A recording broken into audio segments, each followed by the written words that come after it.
Afternoon, everyone. Welcome to this February 26th meeting of the General Policy Committee of the Gainesville City Commission. Very happy to have you all with us today. We've got some business to work our way through. Commissioner Book. I'm waiting on that B, adoption of the agenda. Gotcha. Okay. All right. Madam Clerk. Mr. Mayor, we have the adoption of the agenda. All right, Commissioner Book. I just think that we have House Bill 1551 that we probably want to discuss, and I think it'd be appropriate to add that as a business discussion item in the agenda. And other than that, I would move adoption of the agenda. I second moving adoption with that agenda item added, I guess, to at the end of the agenda. Well, let's make it the second item, and we'll do the charter referendum item at the end. And then I do have at least one member comment issue to bring up, but it doesn't need to be its own item. So, all right. So the motion then is to adopt as printed and distributed with the addition of an item 2 regarding the GRU amendment. Is that correct? Okay. Yes, sir. Okay, good. All right. Any public comment on that? I have no public comment for the adoption of the agenda. Okay. I see no further lights. All in favor, please say aye. Aye. Any opposed? All right, that passes unanimously with Commissioner Chestnut absent. Madam Clerk. Mr. Mayor, we're on to the approval of minutes with the recommendation the General Policy Committee approve the minutes from the February 12th, 2026 meeting. So moved. Second. We have a motion and a second to adopt the minutes as printed and distributed. I see no lights. All in favor, please say aye. Aye. Any opposed? All right, that passes unanimously with Commissioner Chestnut absent. Madam Clerk. Mr. Mayor, we're on to 2026-156 Gainesville Police Department campus fencing with the recommendation the General Policy Committee discuss the proposed GPD fence and provide direction as necessary. All right. Welcome, Mr. Singleton. Good afternoon, Brian Singleton, Interim Chief Operating Officer. I'll go through the details about the physical aspects of the fence, and then GPD will come up and talk about the purpose and the need. Okay. So here is a aerial of the GPD complex. We have 6th Street along the left side, 8th Avenue along the north side, headquarters on the corner. This is where you come into the main lobby at. Southern parking lot's probably what most folks are familiar with when they visit GPD, either this lot or the lot immediately east of the campus. The property and evidence building is towards the rear on the west side of the rail trail. The rail trail bisects the campus, essentially through the middle. There's some existing fencing on the campus to control access to the secure area. That's denoted in purple here, here, and here. As part of the property and evidence project, there is a small section of fence proposed here, and then there's some additional funds in the budget, about $150,000 for parking lot security, and that would include a fence along the trail. It goes around the backside of a small drainage basin here, continues back again along the trail between the parking lot and another drainage area, and then along 6th Street. The proposal at this point in time is to have a 5-foot high fence along 6th Street, and then the remainder of the fence to be 6 foot in height.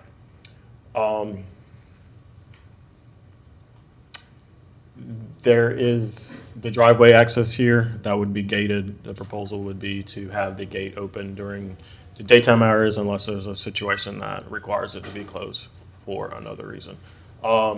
This piece directly adjacent to the trail and this piece directly adjacent to the trail is approximately 230 feet.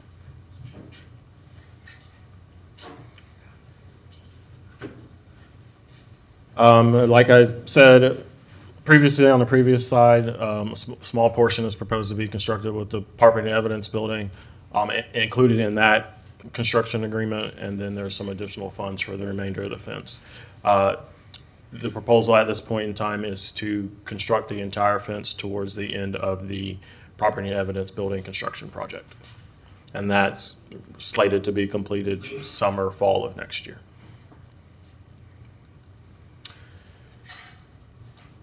Representative examples of a similar fence that we would plan to install on the GVD campus, left side being a 6-foot high fence, right side being a 5-foot high fence. Same fence that is constructed around the majority of our parks around town. But just wanted to show a representative picture of the proposed fence that around the parking lot. And with that, I will yield to GPD for purpose and need. Very good, thank you. Welcome, Chief. Good afternoon, Mr. Mayor. Good afternoon, Commission, Mr. City Manager. So what we'd like to do in the next few minutes is give you an overall perspective. I'd like to start off with some historical points that I want Major Koenig to speak of. It's fair for her to speak of that because she's been here a lot longer than I have.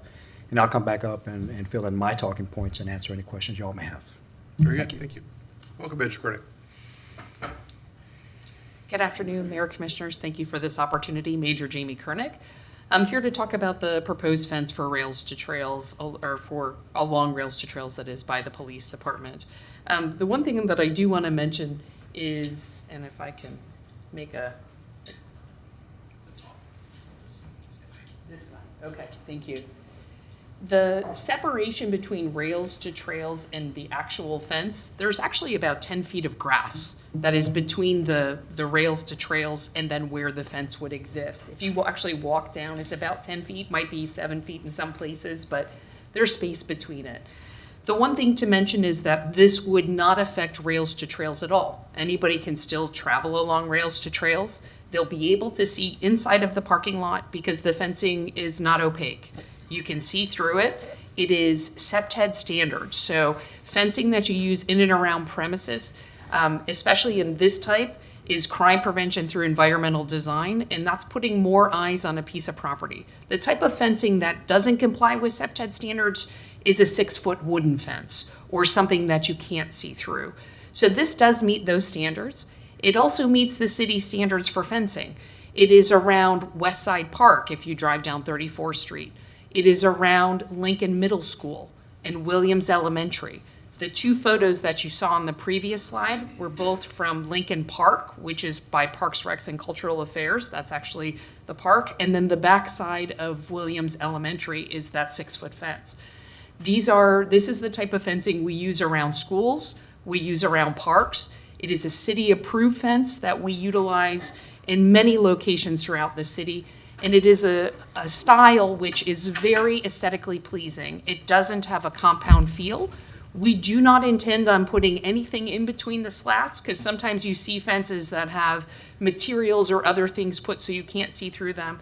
That is not the part of the fence that is the reasoning for it. In 2020, during the COVID epidemic, we used to brief our police officers outside in our parking lot. So gatherings, instead of meeting inside of the buildings, we were holding our briefings, which is about 25 people. We had an individual who was looking to find a police officer and drove through our parking lot at a high rate of speed, almost hitting several officers, jumped over rails to trails, and his reasoning was he was looking for a police officer because he was high on meth and he wanted someone to take him somewhere where he could get help. So people know that the police department is a place to come for safety, but also we find people enter our parking lot sometimes with not good intentions. We are a 24/7, 24-hour-a-day, 7-day-a-week operation. We have civilians that work within our building in our records department 24 hours a day, 7 days a week. Those civilians even coming in from the parking lot, which they park in that south parking lot, at late hours at night and late hours early hours in the morning, they have the same. We have to protect not only the sworn people that work in the building, but the civilians that are there also. Our job is unlike any other. We consistently are arresting people, we're detaining people, we're bringing people back to the police department. And sometimes when they get arrested, their friends and families get in cars and they follow us to the police station. They are worried about their family members. There are many different reasons that we have and are asking for this. And part of this reason is to make sure that we provide more security. Now, it's embarrassing to say, and I will say this in this forum, is we have had an individual who did get out of our custody and ran into the community from our parking lot. If we had a fence, that would help us. This back area where you see the, and I apologize, this little portion of our building is our sally port. That's where we open up a door and we'll bring the patrol car in and close the door and take a detainee out of the car. It is very similar to a sally port that you have at our local jail. But that's where we bring individuals who are under arrest into the police department. We have over time seen other things such as protests that have ended up at the police department. And at that time, and I remember when that happened, we actually had forewarning and were able to clear our parking lot the day before. But if it happened on the spur of a moment, we have police vehicles, we have civilian vehicles, we have equipment, we have trailers, we have all sorts of things that are exposed to vandalism that are in this parking lot. And this security would provide us that opportunity to be able to keep those individuals out of the parking lot. It is, as you look, it does go down the side of where Rails to Trails is, but it doesn't have any effect on the bicycles, the walkers, the joggers. We wave at them every day. We are part of the community. We see them as we're coming in. Some of them are very friendly and say good morning to us. But this fence really isn't going to affect anything other than that south parking lot. Besides this parking lot, we have 3 other parking lots at the campus that will not be fenced. We have the east lot, which you see over here. We have a south parking lot, which is covered in trees here. It's a south-south parking lot. And we have a very large parking lot here that is across 6th Street on the west side. So this is just one of our 4 parking lots that we're asking for fencing to happen. It will not affect anyone's availability to get into the front desk, as the front desk is here on the corner and easily accessible from any other location in any other parking lot. Well, let me pause you for a moment, Major. Yes, sir. Commissioner Testa. Thank you, Mr. Mayor. Do you have a street view that you can show? Could you show me, not this map, I want to see it on the street, if you could, I do not, Mr. Singleton? yeah. And then just traverse it all around as to what we're going to have or do. Thank you. Absolutely, yes, ma'am. Thank you. Yes, sir. Are there any other questions that I can answer? Commissioner Willis. And we'll. Yeah, when he just gets it, continue yeah. until, Thank you, Mr. Mayor. So currently on the 6th Street side, there's a, for lack of a better term, bench, gate, kind of ornamental brick Yes. thing. Would this fence jog behind it so that that is still accessible to people who are walking on the sidewalk? You know, it probably doesn't show it in here, but we try to make it, yes, sir. I mean, and that could be put into the fence design, not a problem. Okay, thank you. Absolutely. We have one of those on 4th Street side also. As you come into the 4th Street parking lot, it was part of our, there's one right here, and I believe the one you're talking about is right about here. So yes, yes, sir. Very good. Commissioner Eastman.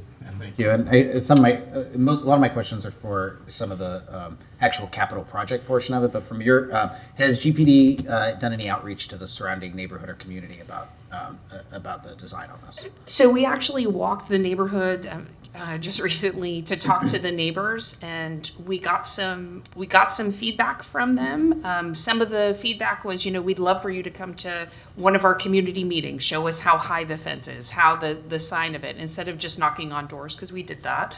But we have roughly, I would say, 2 years before our new property and evidence building exists, before this fence would be put up, and that is all part of our plan, which would be to reach out. But this came up so quickly, Right. we didn't have time from the commission meeting to today to hold those community meetings. Right. All right, here we go. Thank you, Commissioner Eastman. Commissioner Testa. yes, so if you would just travel and just show me what would be affected streetwise. So this is, we're on 6th Street at this point in time. This is the main lobby door here. Can you lean over toward the microphone just to make sure we pick it up for folks at home? Sorry about that. We're on 6th Street now. This is the main lobby door right here. Traveling south, the fence would start at the building here. It'd be a 5-foot fence along behind the back of this sidewalk or behind the street light poles. We would have to have a gate here into the parking lot where that sidewalk is. Continuing south. There's the bench, Commissioner Willens, that you spoke of is right there with the little overhang. We could definitely connect into that and Oh, yeah. go around the back of it or connect directly into that. Driveway here, hopped around on me, sorry about that. Driveway here, we'd have the gate open during the day, closed at night or for any other special needs. And then it would jog over to the trail right behind the parking area here. And that would be the conclusion of the fence along 6th Street. Okay. Thank you so much. I am a visual learner, so I appreciate it. The fence and size, would it be comparable? You may have covered this before I walked in. Would it be comparable to the one, let's say, at Westside Park, the Massey Park? So is that 5 feet? I believe that one is 4 feet. 4. The one along the sidewalk that you see. I would have to go and measure it. That's okay. But I'm assuming that's 4. So I'm about 5'3", Commissioner. So about 5 feet is about right here. If that gives you a, it would be a little taller. Okay, all right. Thank you, thank you. Yes, Mr. ma'am. Mayor. All right, thank you, Commissioner Chestnut. Commissioner Eastman. Why was the decision, I mean, as you mentioned, you have 3 separate parking lots. Why was the decision to only fence in the south parking lot? This is where we bring all of our detainees. This is where all of our nighttime employees report to work from. This is where everybody pretty much parks that is part of the law enforcement contingent and the civilian contingent that works at the building 24 hours a day, 7 days a week. And so not closing off the other ones. Of course, if I closed off this parking lot over here, Rails to Trails runs through the parking lot. You can see we have parking here and we have parking here. And we didn't want to affect the trail. We really wanted to be good neighbors and recognize that our biggest concern for safety has to do with the main building, because that's where all of the, in our opinion, where the majority of issues have, and even in the past, has all been in this south parking lot. All of the incidents we've had, the people coming through, the escaped prisoners, everything that we've had has come out of this parking lot and none of the others. Okay. Because they are directly contingent and they are directly attached. And with our property and evidence building there, we do bring at times money, we do bring valuables, we do collect things off of people or from crime scenes that do end up getting there and processed, and it needs to be more secure there. Okay. And so far the incidents, you mentioned someone potentially being able to escape through you called it a Sally? Yes, sir, it's right here. And then someone who was looking for help but doing it in a very unsafe way that was high at the time, right? Those are the 2 real incidents but then there's also the fear that things could happen in the future. Is there has there been any vandalism of the existing property that you're aware of? We've had defecation in the parking lot right next to our back sally port, right here. We have a vacuum and an air pump. Often we find people in our parking lot that do not work at the police department. I don't know how they know we have a vacuum and an air pump there. We have people who come off the Rails to Trails. They'll know now. I was going to say And that is closed. Sorry. So in true fashion, we haven't seen any graffiti, Right. but there have been other incidents of things that have happened, and we even found an individual at one time sleeping out in our parking lot. So, and currently, one of the number one things that we hear from our shift commanders is when they bring, and these are our individuals. I actually spoke to one of our night shift commanders. She brought to my attention. She's like, The last couple of times we've brought a detainee back, that was an arrest that had a significant impact to a neighborhood. You know, several cars are following us back to the police department. We've had vehicles, we're towing a car from a crime scene, that's a crime scene vehicle, and cars following that vehicle, which were not police cars, sir. Okay. All right, perfect, thank you. Yes, sir. All right, thank you, Commissioner Eastman. Commissioner Book? Mr. Mayor, I wasn't sure if you were finished with the presentation, Major, or not. I was prepared to wait to the end of the presentation. I had Is there- some This questions. is a more? This is the end, sir. Okay. Mayor, if I think the chief wanted to say a few words as well. Okay. Thank you, Major. Commissioner Book, you. Absolutely, let them finish, and then I had some questions. So again, I wasn't here and haven't been here for some of the history. I think my narrative to y'all is more from a leadership perspective. As you all know, as community leaders, a good part of our job is to mitigate risk, not only for the community, but for our employees alike. I see this project as strictly risk mitigation while affording another layer of security, because ultimately this is a public safety building. I think staff has painted a picture of transparency in terms of what we have already as a community accepted throughout our parks and other public facilities. I think this is just another aspect of that. One thing that I do want to mention is that President Obama, when he was in office, was key in modernizing modern policing, current policing. And he did that through something called the 21st century model of policing. It is a series of principles that any agency worth their soul follows today. It includes transparency, technology, good policy. Officer safety and wellness is key. I'd like to extend that as employee wellness and safety. It's important for me to stand for our organization and to come to this commission with information so that you all can make informed decisions. We have already seen attacks throughout this country in police stations, such that most, if you look them up, have turned into compounds. This is far from that. This is a section of fencing that is visible and transparent, that does afford a separation between our community where they walk and enjoy, and right next to them where we house guns, drugs, ammo, money, and have prisoners come in and out. This is about public safety. This is about risk management for our folks. I've been listening to you all and others speak of this topic very keenly. And something that has popped has been the principles and the values of Gainesville, right? And I'm here to tell you that we're in no opposition of that. In fact, I challenge anybody to say that we are not transparent or engaging with our community. I think we lead the way there. I think this is about environmental design to promote a layer of safety for all of us. I think it is reasonable. I think it doesn't negate, but promotes added transparency. The design that you see, which includes a piece of art, is reflective of that. And again, I never thought I'd be before a legislative body to talk about this, because I've worked in other places where they have created these compounds, and it has become a norm to that community. And this is far from that.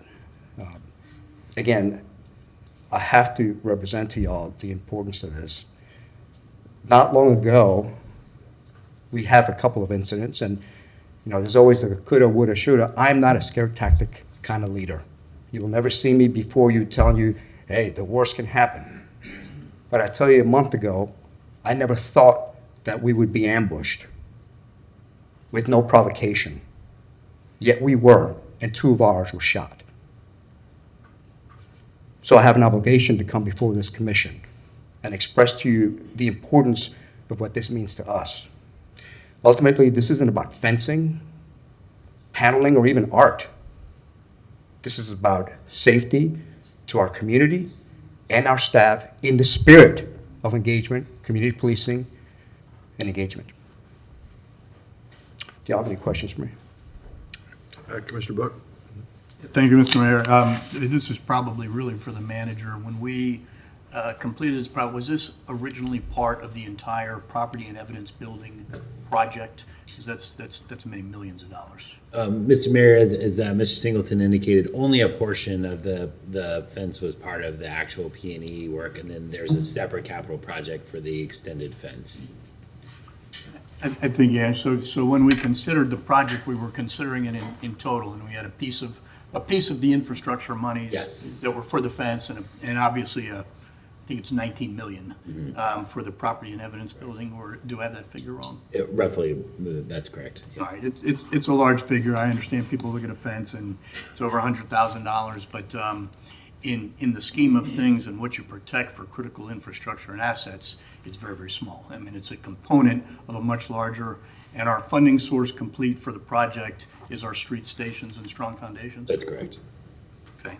And most of the other questions were actually answered. I like what I heard, that it does not impact the trail, not one bit. I think that's absolutely essential. We had some emails, Chief, I don't know if you're aware or not, but we had some emails that said you do not impact the rails to trails and the capability for people to have access across. And when this whole new construction occurred many years ago, before many of us, but I actually had an office in one of the newer buildings, and that was a key component, that the trail could not be relocated. So I appreciate that you are dealing with the integrity of that. The fencing, my question, the mayor said, this is the fencing that we've been using for many other infrastructure, schools. I know that there's non-city types of structures, the post office uses it. We use it for utilities, I know quite a bit, utility and infrastructure stuff, so that's good to know.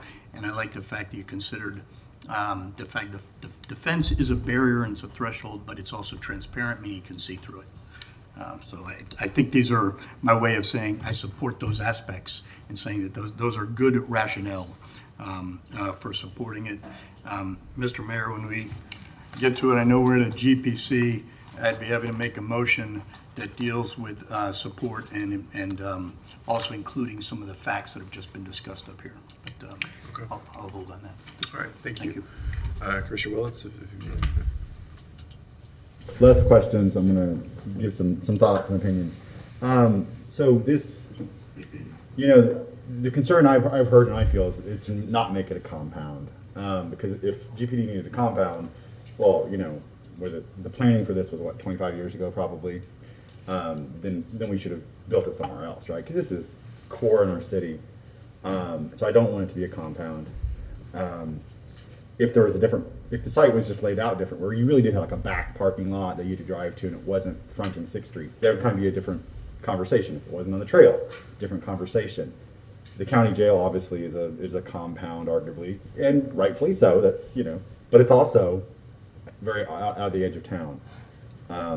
So I just a 4-foot fence at a park is to keep kids from running out and to keep pedestrians from cutting through that don't need to be interacting with park goers and making ruts, through a field or through part of the park. This perimeter already is highly landscaped, right, and even kind of moated in a couple places. So I'm sure it cuts. It probably already serves to discourage people merely cutting through, like we might do in other downtown parking lots. You might cut through. I don't want it to be a compound, and I feel like this is something that we, as opposed to the $19 million big project, this is something that we can put on a back burner. We can wait. We can delay. It is something that I don't think is integral to the entire site getting started on the property evidence building. I think it's something that we can say, not right now. Let's do this later. Let's continue to see how the site evolves, get the property evidence building completed. So I just don't want to build this fence because I really, the walled-in effect on the trail, as someone who has used the trails here and in other places, it is even just a block north of here, you have kind of a walled-in section between two buildings, and it has an effect. It feels less safe. Having one wall kind of feels like, okay, I'm not out in the open, but having the two walls, even if it's see-through, and some of our other ones are in parks are well away from a road, so it doesn't, yeah, I really don't like this. So I feel like this is something we can postpone because it's not a huge thing that affects the overall engineering of the site, from what I understand. It's not like we're rebuilding a parking lot at the same time, except for the back corner by the property and evidence is part of that's going to be worked on. So that's kind of where I sit on this. But I do appreciate, Chief, that it has been designed to not be a huge wall. It is a fence. It is see-through, similar to other parks. It's very recognizable to me. I see it. Oh yeah, I've seen a fence like that. And I understand that the see-through part versus, oh well, what if it was a 3 or 4 foot brick wall, but then you can't see through it, But that's where I stand right now, colleagues. But I'm still excited that this is a campus that you can look at, it's accessible, and it doesn't look like it's a compound. Yeah. So, but thank you, Chief. Thank you, Mr. Mayor. All right, thank you, Commissioner. Commissioner Eastman, then we'll go to the public. Yeah, thank you, Mr. Mayor. Well, I agree with you, Commissioner Willis. I will say that, but to GPD's point, because I've always, like, my gut reaction to this has always been similar to yours, and I'll get into that a bit, but I looked at other police department buildings around the state of Florida, and you're right. I mean, it is, they generally are fenced in. A lot of them have, opaque fences that are tall. They're never against a rails to trail. They're usually, their frontage is still up against the street. But I think to your point, I don't want to make it sound as though GPD is trying to be anything other than, a community-focused, community-centered organization that is, working toward the benefits of the community. I also think that it's important to note that, this is our 4th most used facility in our entire city when you look at our Parks, Recreation, and Cultural Affairs area. And my gut reaction to it was similar to Commissioner Willitz's, which is this doesn't feel right. I made a quick little video about this where I just shot something and asked people what they thought about it and posted it on Instagram. I had over 100 people. I thought that this was just going to be a weird thing that I felt about it because I've ridden on this trail 100 times and it is, thousands of times. And I do think that the community feels strongly about it because this is such a beloved space. I mean, it is the one place you're generally along 6th Street. There are eyes on the street to the SEPTED principles where people are driving. But now you get off the street for the first time. You're away from cars.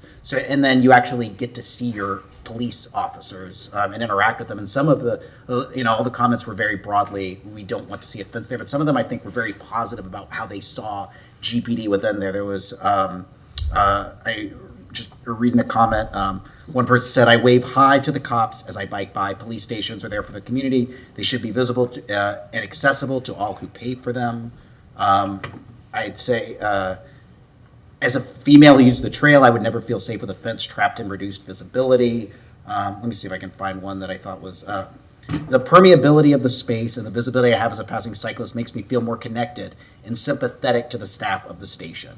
If I see them behind bars, I'm not going to relate to them with the same way I do neighbors. And so I really appreciate you, Chief, saying that you really want to protect your employees. I'm also balancing that out with what I think is how our city feels about a beloved space. I'm also balancing it out with the idea that, you are fencing in certainly one of the 3 parking lots that you all have. But as a whole, the station is still relatively open, right? So if you make it a compound, it is very closed off. If you're just doing a marginal improvement, that is a marginal improvement, but it's also doesn't necessarily solve the problem. Sometimes when you do a kind of half measure, it doesn't necessarily solve it while you're also balancing that out against the community. And so I do think the community feels strongly about this space, which is, like I said, our 4th most used space within the entire city of Gainesville. And so happy to hear from the community, but I'm with you, Commissioner Willis. I'd like to think we could probably move with the rest of the site and then come back to this at a different time if we still feel that we need to do that.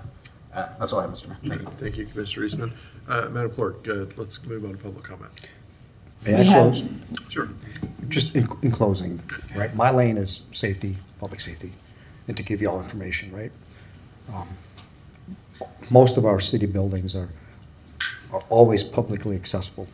This chamber is publicly accessible despite over the last 2 years since I've been here, the infusion of detectors to ensure that no one enters these chambers armed.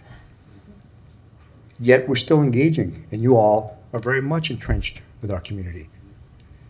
But we added a layer of safety a layer that provides you and us and the community with a feeling of added safety. This is the same. Thank you. Great. Thank you, Chief. Madam Clerk. We have Ms. Dottie Fabusy, followed by Ms. Corwin Edwards and Ms. Betty Cook. Very good. Welcome, Ms. Fabusy. Good afternoon, Mayor, Commissioners, and you all. Well, I've really been looking forward to this meeting because I really feel the need for more information. And I do want to say that GPD is very, very good about engaging our neighborhood. They're always at our meetings, and it just seems like this issue came up really quickly, but Major Kernick has certainly been in contact with me. Captain Owens attended our last meeting last week, but we didn't really quite have enough information to talk about it. I just need to know how the neighbors feel about the safety issue. I certainly don't want rails to trails enclosed in any way, but I'm really hoping to learn more about the impact of this fencing project. But thank you. Thank you, Ms. Fabusy. Ms. Corwin Edwards, followed by Ms. Betty Cook and Thomas Hawkins. Welcome, Ms. Edwards. Let's go ahead and start. Sure. This is my first time doing this, so I don't see my green. Oh, there it is, green light. My name is Corinne Edwards. I'm the employee assistance provider for the Gainesville Police Department, and so that means that I'm the therapist for the cops. It truly is an honor to do so. It's been an incredible education for me working with them. I've lived in this community most of my life, and I have to say I really had no idea the sort of crime that unfolds in our community, so much of it that doesn't make the news. But what's been more impactful for me is the individuals that are protecting us, so the hearts and minds that are behind the badges that are watching out for us. And I can't tell you how much safer I feel in this community knowing the officers that serve us. So despite knowing even more and seeing behind the curtain of our safety through the stories from the cops, but really getting to see their commitment to our safety, I can't tell you what it means. And I imagine a lot of you know this as well, and I appreciate the time that you all spend with them. It's meant a great deal, your efforts to show up for our officers. I think we saw that showcased on January 14th, and you partnering with the chief and being there for our officers. It was an incredibly difficult reality for our community. I think, it's a hard thing in life to have to face kind of the both ands of life, right? So we saw how just unimaginable violence could occur out of nowhere. And there's the and also this community comes together and it heals, right? And so a lot of my work with the officers is trying to keep them connected with the and also. So there's the daily ruptures of threats of harm and safety and what that means for them. And then I try to connect them with the and also. These are the beauties of life. This is where connection exists. And so I can understand that for our community members that offense may be a reminder of safety issues, but I'd also say let's believe in our community and being able to deepen their understanding of that. I'd hate to see this fence becoming some sort of point of contention. And I promise you, I don't mean that your messaging is this, but I would hate if the messaging unintentionally landed as, we can't really trust the police about what they're saying, this feels unsafe, when in fact it's in service of safety. So if we trust our police to be the experts of our streets and safety, if they're asking for a fence and believe it would keep property and evidence safer, I mean, they are the experts. I would not presume to know what would keep that building safer, but also educating our community that any of that property and evidence, that represents a crime that's been committed against a person in our community, right? So having a fence up is truly in service of the civilians of this community. We want to honor what they've been through and the crimes that they've been through. So last thing I'll say, the red light's flashing, is the thing I've learned about cops is they do a lot with a little, and when they're asking for things, it's only so they can do their job better. And so I ask you to please trust them. Thank you. Thank you. Ms. Betty Cook, followed by Thomas Hawkins and Adrian Hayes Santos. Welcome, Ms. Cook. For this item.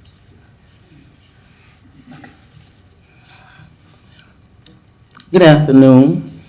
My name is Betty Cook, and I'm a neighbor of GPD.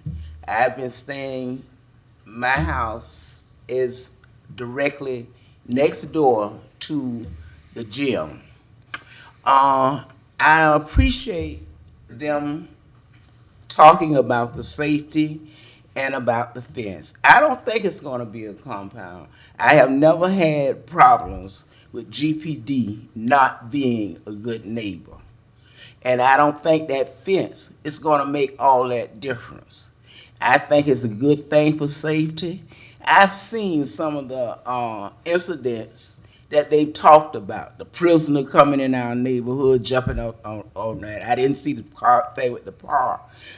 And also people trying to stay on the park and having to walk while I'm walking that trail sometime, having to walk over feces because people just don't respect it.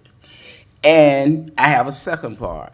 If you're gonna fix that part for the safety of GPD, please consider fixing that wooden fence that has been up there for so long that's falling, that's on the other side of the trail from GPD. Because that affects me and my neighbors. We have propped it up. I've asked about it since COVID, and I've gotten promises, but no response. You know, I was even told the city manager would fix it when Lonnie Scott was up here. We were promised, but we didn't get anything. I want GPD to be safe, but I want us to be safe too. Thank you. Thank you, Ms. Cook. So before we move on to the next person, let's, before we leave the discussion entirely, let's have a conversation about the existing fence, but not right this moment. Yeah. Madam Clerk. We have Thomas Hawkins, followed by Adrian Hayes Santos, and then Tony Jones. Welcome, Commissioner. I appreciate y'all so much for putting this on your agenda and having us here to speak. My feelings on it are largely reflected by Commissioner Eastman's and Commissioner Willett's comments, so I don't think I need to go to them in detail. If I would summarize my thoughts on it, I think if you put a fence around the trail and a fence between the department and the trail, it's going to feel like the back of something, like an alleyway. And we don't want it to feel that way. We want it to feel like a recreation facility, like a front, like a place that's visible, like a place that's central. And for that, my design preference is not to have a fence. But I also want to comment on something else, which is sort of a broader issue, and that's that I think y'all are in a difficult position, and I don't envy you, because we're looking at one small minor detail of a really, really big project. I think the number that Commissioner Book said was $19 million, that we've had no community meetings on, and that we've had very little discussion on the design of. And you have policies with standards on the design of public buildings that require 3 public meetings in the community before you complete the design of a building. And to have this conversation now at the end, after it's been designed, without any of that public input and review, it's unfair to you. And because it's unfair to you, it's unfair to us. And I very strongly advocate that y'all start the process at the beginning, adhering to your policy. Tell your staff you think it's important to have community input, that community input should come at the beginning, so you know what the public values are from the stakeholders that will be impacted by your decision, and that process drive outcomes, instead of coming at the very end and tweaking the outcomes by having a fence or not having a fence. So that's my ask, is that $19 million is much too much money to spend without following your process. And we deserve for the city to do what it says it's going to do, and I know y'all agree with that and hold that public, as the chief talked about, public transparency being important. Public transparency means talking to folks at the beginning. So thank y'all. I really appreciate you. Thank you, Commissioner. We have Adrian Hayes Santos, followed by Tony Jones and Andy Coffey. Welcome, Commissioner. Good afternoon, Mayor, Commissioners. Adrian Hayes Santos. I'm speaking in opposition to the fence. This is in the heart of our city and is a community asset. This fence is not what the majority of our community wants. I'm also a professional urban planner. In my professional opinion, this fence will create a more walled-in effect along that area and we'll have a more, we'll feel less safe for the community. Instead of a fence, I think you should take that money and use it to do lighting on that trail. That is something that is very much demanded, and something I heard when I was on a commissioner from the area, from north and south, they want lighting. That's something that's heavily used, fourth busiest asset that we have in our community. And it'll make it an even more welcoming an area. I do want to talk about Commissioner Eastman made a post, and his posts are usually very, very popular. This one was his most popular post he's ever had in terms of comments. The most people who have ever commented, over 100 people, and they were all all against having a fence. There was a very strong community pushback to it, all except for there was a fence building company that said yes, we should build fences. So the big fence industrial complex is in favor. This also shows it's not just a local issue.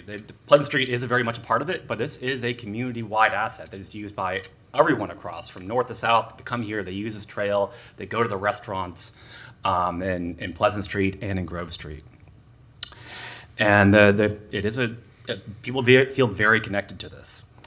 The community loves that GPD is not fenced in.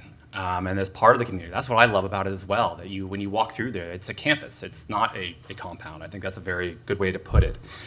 And while it may make GPD feel safer, and I probably will believe that, it will do the opposite for the community. The community will feel less safe and less connected to GPD. And I don't think that's a direction that our community should go in. And that'll be a step back for the city. But I don't want you to just hear from me. I want you to hear from some other community members who have posted about this, and I'll kind of go through those. So one community member said, I love how it feels in that spot of the trail. I vote no fence. Another one said, I can see this from my house. I'm firmly against a fence there. Another one said, I think a fence along the trail will make it feel less safe, especially at night. No fence. Another person said, as a female who uses a trail, I would never feel safe with a fence, trapped and reduced visibility. Hard no.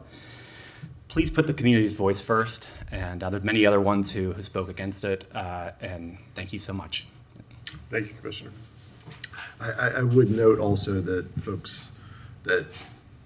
folks who might be in support of the fence might not feel comfortable going on social media to make comments about it. So, welcome, Chief. Mr. Mayor and Commissioner, it's been a long time since I've been up here.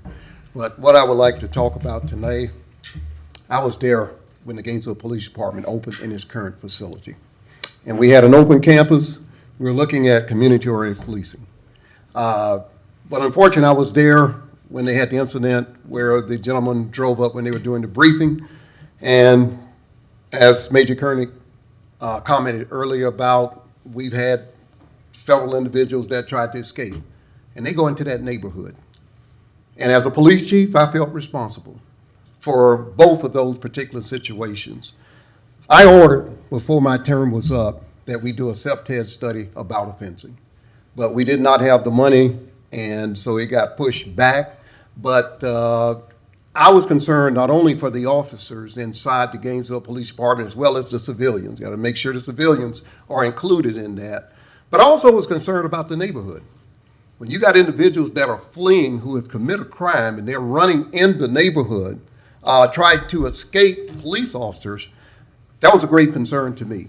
That was a great concern. Now, we could have did better by securing, okay? So I'm not just saying that it's just an incident that is the police fault. We could have done a better job. But today is my first time seeing this fencing arrangement. Look like they're trying to be transparent. I think they can continue to doing some of their community-oriented policing. I used to talk on the trail to citizens walking up and down the trail and just ask them how things are going as a police chief. But I think that we can continue to do some of those particular things with what I've seen thus far, and that's just my comment. Thank you. Thank you, Chief. Appreciate you. Madam Clerk. We have Andy Coffey, followed by Pastor Kenyatta Feathers, and then Chuck Ross. Very good. Welcome, Mr. Coffey. Thank you. Thank you for putting this on your agenda today. My name is Andy Coffey. I live just a couple streets over from GPD headquarters and just catty corner to another GPD facility in our neighborhood at the Rosie B. Williams Center. And I just wanted to make a couple points. I love having GPD and police officers in our neighborhood, and I love seeing police officers particularly at the facility, catty corner to my house. I like seeing them walk from their cars to the facility. I like them being a part of the neighborhood. That makes us all feel safer. It makes me feel safer to have my kids play in the park right there. However, the Rosa B. Williams Center is the only building in our neighborhood that I can think of that has barred windows, and we can't see at all inside the building. I've never been inside the police area of that building, but my assumption is they can't see out. I'd feel safer with my kids in the park if they could see out and if they were more a part of the neighborhood. Also, those of us who live in the neighborhood, we all have stuff and people we care about inside of our properties. If we were to erect the type of fence that's proposed here, it would not be such a nice looking neighborhood. So I hope that we don't do that for this property. Thank you. Thank you, Mr. Coffey. Pastor Kenyatta Feathers, followed by Chuck Ross. Welcome, Pastor Feathers. Good morning, everybody. Just quickly, I serve as the chaplain for GPD, also the pastor across the street from the police department, and we do a food drive every week, nearly 200 to 300 people every Tuesday morning. And we try to keep a controlled, safe environment, all right? But sometimes it doesn't work.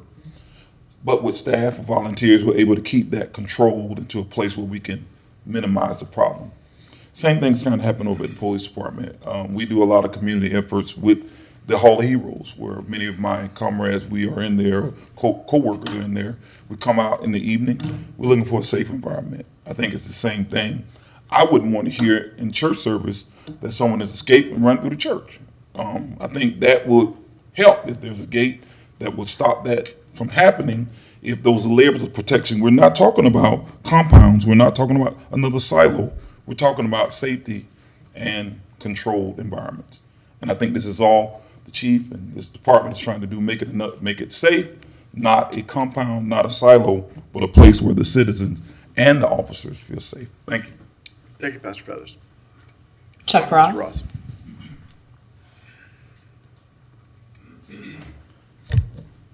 Good afternoon, Chuck Ross. To tell you the truth, I was on the fence about the fence before I got here because so I came in with an open mind because I really didn't know enough about it. But after listening to the major and then the chief explain about the safety concerns and the crime prevention through environmental design, which is SEPTED issues, and the neighbors, especially the neighbor that lives next to the police department, you have to defer to the police department for these issues where they feel and taking into consideration their experience. And that's what I found over the years. I don't know if I ever mentioned, the community I was from, I was the chairperson of Citizens Crime Watch for the whole city, which is a small city. It was only 3,300 people. We called it a village. And I did that for 10 years, and I worked closely with our police department. I was effectively the liaison between the police department and the community. And I had about 800 of our residents out of the 3,300, which were on we did it through a crime watch list. I would email the information. It was more of an email system. We would have community meetings quarterly. And I found that you have to give a lot of deference to the police when they give you, their concerns, especially knowing that, this is a significant amount of money. They wouldn't ask for it if they didn't need it. Thank you. Thank you, Mr. Ross. Our last speaker, Mr. Mayor. All right, thank you all. I appreciate the breadth of concern and questions. And we obviously got some more lights. I think there's potential for, if not a solution, at least an opportunity for everyone to be able to get together and see some design options moving forward. But we'll see how this moves forward here. Mr. Mayor, if I may, can we flip to the actual pictures of the fence, just so we're clear about what we're talking about? And Mr. Singleton, if you would come on back, I have a question for you before we get started with the lights here. Now, those are the one on the right is a 5-foot fence, the one on the left is a 6-foot fence, and the one on the left is behind like a middle school and a Williams Elementary. Is that accurate? Yes, I believe that's what Major Koenig indicated. She took the pictures. Okay, all right. Would you describe for us, we had a reference to policy, design policy. Can you address, I think you know the one we're talking about, can you address that for us, please? Yes, so there is an city manager administrative procedure that is within the manager's purview on how to deliver projects. That has specific requirements. It is pretty antiquated. It's not a process that's been followed by the city for several years, and it's in the process of being updated. We went through the programming phase in accordance with that particular procedure, brought the programming phase to the city commission. That included the square footage of the building in accordance with the facility, the lead requirements in accordance with the policy, presented a facade, a budget, and all that was approved by the city commission. We received direction to proceed through final design and come back with a construction agreement. So with that commission action, that superseded any city manager procedure that he has on file. We did have 2 neighborhood workshops as well, as required by the Land Development Code. One prior to the programming phase, and then one prior to the design permit submittal after the commission action. And I believe we had 2 or 3 attendees in both meetings. So the policy or the procedure was followed to a certain extent. However, the commission action did supersede that procedure. All right, thank you, Mr. Singleton. We may end up asking you to come back up, but there are a lot of lights, so. Commissioner Book. Thank you, Mr. I'm glad you asked that question, because I had the same question. Former Commissioner Hawkins and I had some email back and forth, and when somebody with knowledge of design and land code says, hey, you may be in conflict with your own existing procedures and protocol, I listen, and so I'm glad that you provided that. Even where we may disagree, that's really important. I'm thinking on a trail where someone essentially walks by this distance in 2 or 3 minutes, they probably bike by it in 30 seconds to 60 seconds, depending on how fast they go, and looking that it's going to be 10 feet off of that particular trail, not impact access, and you still can see through it. I don't share the same concerns that it's going to wall off GPD's ability to community police 24/7, 365. I don't see it. Really, where you make your living in public safety and community engagement is what's happening when police officers are engaging with someone every time on a call for service, when they're responding to a victim, when our civilian staff are taking the multitude of calls that come through on a switchboard, the way that they impact the way that the community feels about police is every one of those contacts. And when we make mistakes in that, that's a problem. But it won't be, in my estimation, hearing from both folks who have emailed and folks who have written and people here, it won't be based on this fence. Because I think this will be something that does not make people feel that the police department's not doing their job in making sure that there are allies to the community 24/7, 365. With that, I want to move that we, and I'll provide this to you, Madam Clerk. It's kind of some chicken scratch here, but move that we move forward with 2026-156 Gainesville Police Department campus fencing according to the specs provided in the fiscal note. And I've added 2 additional aspects based on our conversation. And one is we cannot impact trail access. So there should be no impact. I know we've heard it, but when you put something and you codify it, that's very, very important for the community to hear that. So no impact to trail access. And something else, I think Commissioner Willis may have hit on this one, was incorporate benches and RTS and other infrastructure that's already along the campus environment for the police department in that fence design. So let's see if we can read that. That's the motion. It's a motion. Is there a second? Second. All right, we have a motion and then a couple of seconds. Commissioner, thank you, Commissioner Book. Commissioner Eastman. Yeah, so one thing that hasn't been discussed here is there's an arts and public places component to this, which I get kind of confused by. What is the, because that's out right now, is that the entirety of this fence? Like what we're looking at here is a 6-foot fence and a 5-foot fence, but this isn't, this isn't the design. What is going to be the design in the end of all of this? Like what are we looking at? So Arts and Public Place Ordinance requires 1% of a construction budget not to exceed $100,000 to be allocated in any construction project. The way that process has occurred in the past is that the Cultural Affairs Divisions of PRCA and the building user get together with the architect and determine potential locations that public art could be sited. The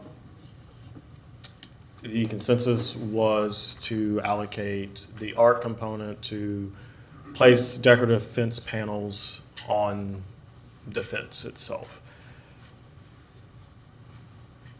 That was discussed with the Arts Trust. Everybody was in alignment on the call to artists is out.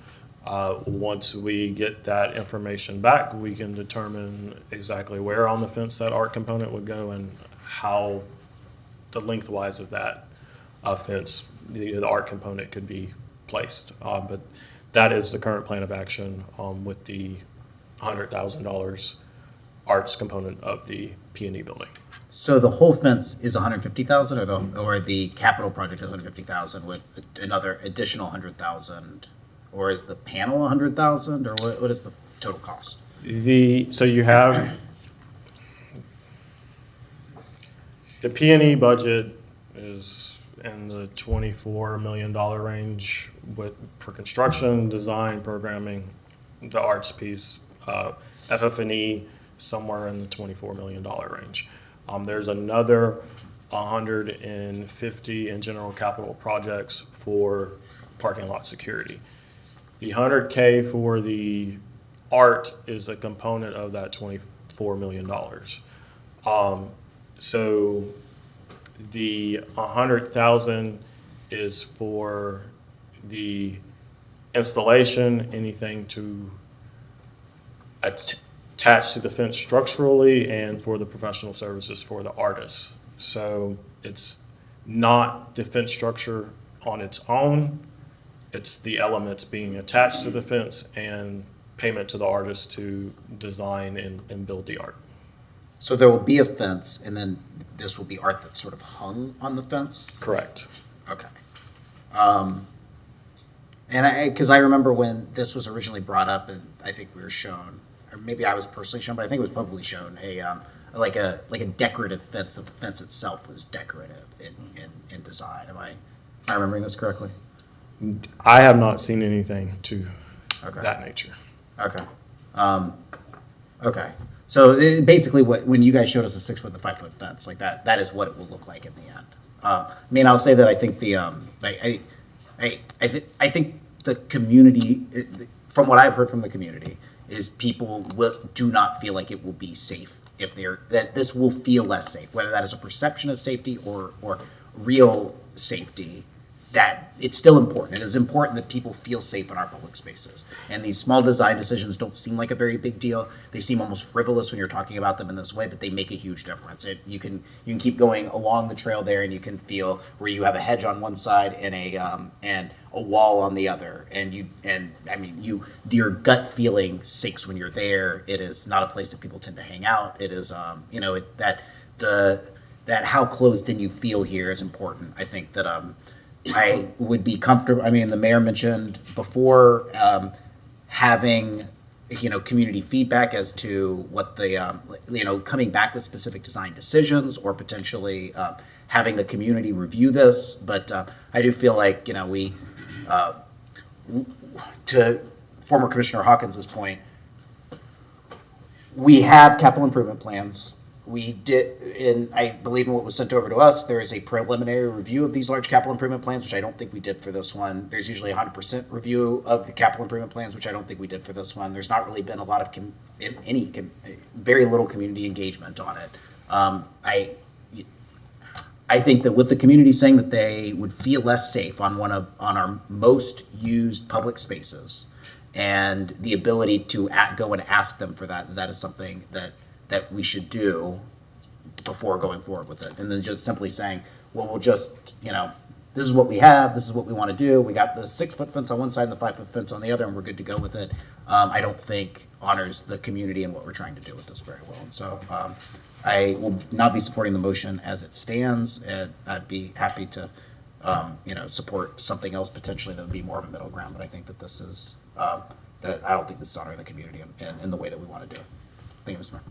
Thank you, Commissioner Eastman. I haven't talked about this yet, so I'm going to weigh in the middle here before we go to the rest of the lights. I am interested in, I hear what everybody is saying, and everyone makes valid points, as is always the case. More so than normal, actually. I would be very interested in us bringing fence samples to the site of various sizes for the neighborhood to see how it feels. I have had people tell me they're going to build a wall. This is not a wall. It's a fence that exists further down the street, down 6th Street from where this is already. I don't see any harm in us waiting a little bit and inviting the neighborhood to see what a fence would look like in that spot. A section of fence, not install it and then we'll take it down. But we can certainly find a process to do something like that. A thought as we go through the rest of the lights. I'm sorry, Commissioner Willits. Mr. Mayor. I think why it touches so many people is, and why the decision is a little nebulous, is because it's not some clear-cut case where we have an absolute overwhelming safety concern, and it's not a place where a fence is, outrageous. It's not a wall, it's somewhat familiar. And so I think that's why we're talking about it so much, because the benefit versus the need, the benefit versus what it costs, in truth. I worry that the art, and I think I said this previously, I worry that the fence gets built and the art gets put on it. The art becomes part of a wall that is not permeable, and then the blame is put on the art rather than the fence. And I feel like we are quickly going to just scapegoat art. If it wasn't for the Gainesville people and their insistence on art, if it wasn't for Commissioner Eastman and his interest in art, we would have less of that. In my mind, there is a place to put art that wouldn't be on a fence. On the southern retention pond, where we don't plan to have any fence, there's a place where art could go, a linear space that you could put art. I don't know if it's $100,000 of art, or that if it goes on the fence, that it would be behind the northern retention pond. So it wouldn't be right on the trail, you'd have to view it across the smaller northern retention pond. It would really be, in essence, the backdrop to a retention pond you can see from the trail. And so, one anecdote, I don't know, Commissioner Eastman, if you remember this, I think our first actual long conversation when I met you was on this section of the trail. We'd seen each other here and there, whatever, but we stopped and we had a whole 30-minute conversation. I don't know, you were going to an event, I was going to an event, and we stopped on this property and had, so it is a place where people see, and I agree, when I cycle by and I see police officers headed to the gym, I always feel guilty that I'm not at the gym, but at least I'm riding a bike, and it really does feel like a campus. And I will be opposing the motion as is, but I just wanted to make sure to mention that the P&E project is big, $24 million. That is, in essence, 2 full years of actual revenues from street station foundations. Should have been only about $9 million a year, but it's coming in closer at 10 or 10 and a half from my understanding. So it's more than 2 years of the revenue from Street Stations Foundation. It is more than twice the dollar amount that we've set aside for affordable housing. We could take that 24 million and we could have bought the Pink House, the Dunbar Hotel, and turned it into affordable housing. I mean, we could have done a lot of other things with the $24 million, but we did make this commitment because it's just needed for property and evidence. You know, so we are serious about, you know, reinvesting this into, you know, our police facilities, our stations, street stations and strong foundations. I just wanted people to realize that that pool of money is not a completely separate pool, but it's also not a pool that we can still make decisions on. We could change our mind and build a third fire station. We could change our mind and do a lot more on affordable housing, though we've had some trouble spending it, the way it's set up. So I just wanted to bring that up because this is a big piece that we are making good on street station and strong foundations of the larger project, but this is just talking about one portion of the project where I definitely think we can wait a little bit to the mayor's suggestion, maybe to fully understand what it looks like, and then have some sense of what art would look like. Commissioner Eastman, I remember seeing a decorative example of decorative fence. It may have been given merely as a reference of what decorative fence could be, but you're not crazy. I saw it too in an official city document. I'll have to find it. Thank you, Mr. Mayor. All right, thank you, Commissioner Willets. Commissioner Engel. Quick question, what's the, there's 2 separate projects, the evidence building and this fencing. What was the timeline for the fencing project? Was this going to be done after the evidence building? I mean, I assume we're going to have all sorts of construction back and forth and everything along with that. Where did those two, the timelines on those 2 projects fall?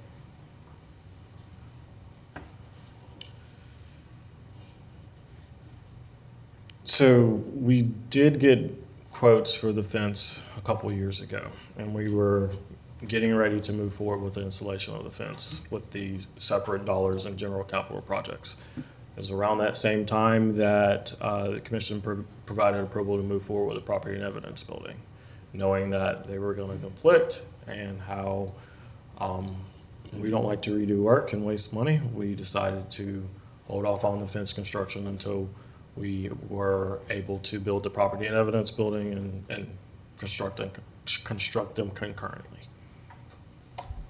So the timeline for that property and evidence building, to wrap that up, we're going to be looking at 18 months? Summer, fall of next year. That being the case, it certainly seems to me like we've got some time before this fence is going to go in regardless. They're going in as part of that. So to speed the mayor's proposal, I think it does make sense. We've got plenty of time to take some community feedback on things and look at moving forward with this. I, in general, don't like trying to make design decisions from the dais up here. I mean, I think it's tricky to kind of to do that, and I think it's more processes to go through. But could we pull that picture of the fence up there? I'm assuming this is more of a conceptual idea of where the fence is going than an actual. No, there you go.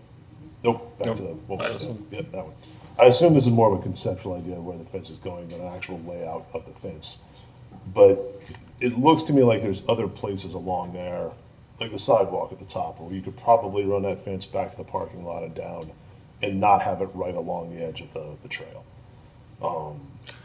This is not a final design. And that's what I'm saying. So I mean, like looking at it from here, it seems like there's a lot of this that could even be further than 10 foot off. So I am fine with looking at the design of giving as much buffer to that trail as we can. I do share some of the concerns that Commissioner Willets brought up, and that if one of the things we're really looking for here is to make sure that we've got a nice open thing you can look through and see, then I think we need to make sure the type of art we've got is not going to just then turn it into a opaque wall. But I mean, to me, the thing that would make the most sense would be, clearly the neighbors are engaged now. The major mentioned going and talking to some folks and them asking for some more information and come out today. Seems like we got plenty of time for a lot of that. And that would be the direction I would tend to lean is, let's get some time for some more community feedback on the best way to possibly do this. I will say I was pretty fence skeptical coming into this meeting. When I hear security fence, I think, tall chain link fence with, the top kicked off in one direction so you can't climb over it and those type of things. And this looks like a pretty innocuous, open, easily seen through fence. But making it the best we can for the community that's clearly very invested in this, I think would be the best way to go. So I would be much more in favor of a motion similar to what the mayor was talking about, of spend a little more time that we're going to have to spend anyway. So we're not going to start construction on this fence while construction is going on the property in Evans building. So let's use that time to make the best fence we can. And that's what I got. Thank you, Commissioner Engel. Commissioner Chestnut. If it aids in the discussion, just re-brought to my attention, on Southwest 6th Street from Depot Avenue to Southwest 5th Avenue, there is a very similar fence. I don't know the height, but already along the trail, the same trail on that section of the roadway. So Southwest 6th Street from Depot Avenue up to 5th Avenue. That's a pretty good representative sample of what this area might look like. Thank you. Commissioner Thank Chestnut. you. Mr. Singleton, the art in public places, the determination to place this art on the fence was made by whom? So the process for determining the art location, when we talk about these capital projects, the architect for the project comes up with several options that art could be incorporated into the project, somewhere on the campus, in a public lobby, exterior to the building, meeting room. All those options are presented to the Cultural Affairs Division within Parks, Recreation, and Cultural Affairs, as well as the building users, so GPD in this case. Collectively, the consensus was to place decorative fence panels along a fence in this location. That was taken to the Art and Public Places Trust, and they were in consensus with that recommendation, which is why that call to artists is currently out on the streets. Okay, all right. Well, we're talking about transparency and a fence being transparent. I have concerns with placing art on a fence. It's going to obscure the building. It's going to obscure this. It's not going to be, I don't think it will be safe. And I would really like to see that, I'd really like to see them, ask them to take another look at it with safety in mind. With the RFQ going out, if we want to look at a different option, now would be the time to pivot. We could very easily cancel that and incorporate a sculpture somewhere on site. Alternatively, the $100,000 could go into the trust, and that funding could be used anywhere in the city. Well, I would like to pivot on that issue because I think we need it for safety. And to obscure the fence, I think defeats the whole purpose. So would you need a motion to that effect, or? If that's the will of the commission, then yes, we would like that kind of direction. So we'll come back around. We'll come back, but I've got some other things I want to say. But I think there we need to look at transparency, and it wouldn't be there with art on a fence. Second thing is that I think we need to listen carefully to what Miss Betty said. I'm sorry, what's her last name? Miss Cook, thank you. Miss Betty Cook said, this neighborhood, her neighborhood, is very intense and densely populated, and it's next door to the police station. It's right in the door. And when you talk about safety for the police, you're also talking about safety for the community. That is a great concern for me. And then I think Commissioner Hayes Santos brought up another point. that I hope we can find funds for, and that's to put lighting on the trail. If we could add that, I'll put that in my motion when I make a motion. But I think we need to, if we're going to talk about safety, let's take it all the way and add that. I support this because you've got the neighborhood asking for safety and you've got the police department asking for safety.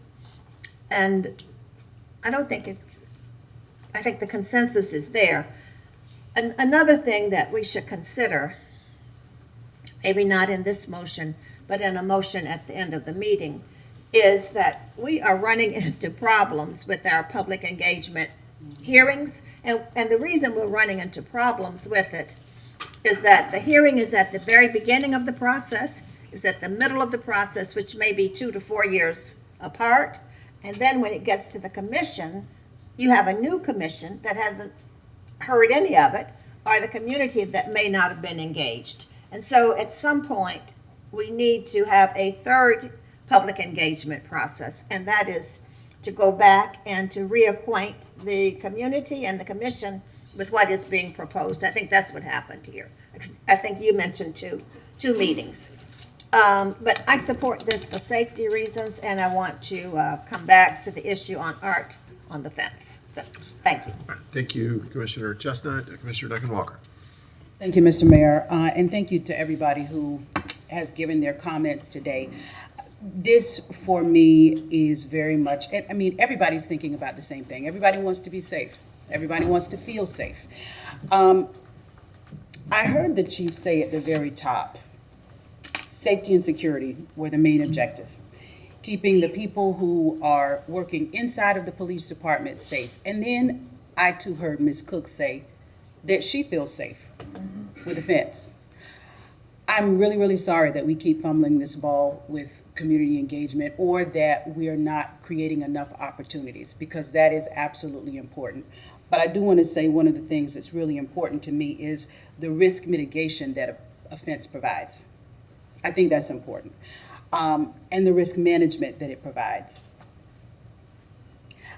I imagine that the members of the police department are still dealing with morale and personal safety and mental health issues from some recent incidents.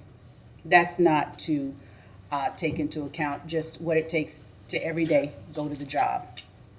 And so when I hear them ask me for something that will keep them safe, I listen.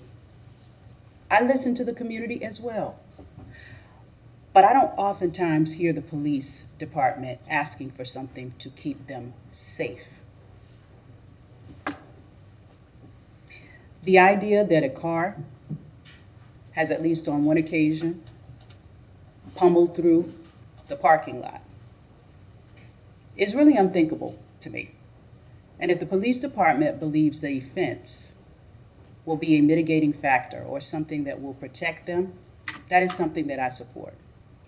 I appreciate the thought that was put into this, so you looked at SEPTED. You have heard Commissioner Book and this commission support those SEPTED standards, so I appreciate that.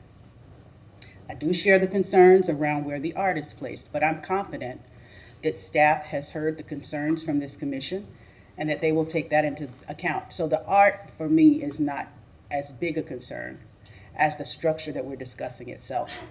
Because I think what we've heard here today is it does provide a dual layer of protection for both the Gainesville Police Department officers as well as the civilians who are on the inside, but then as well the community who is on the outside. We entered into an elaborate trails project with some really good intentions. And I love the trails. I think they're great.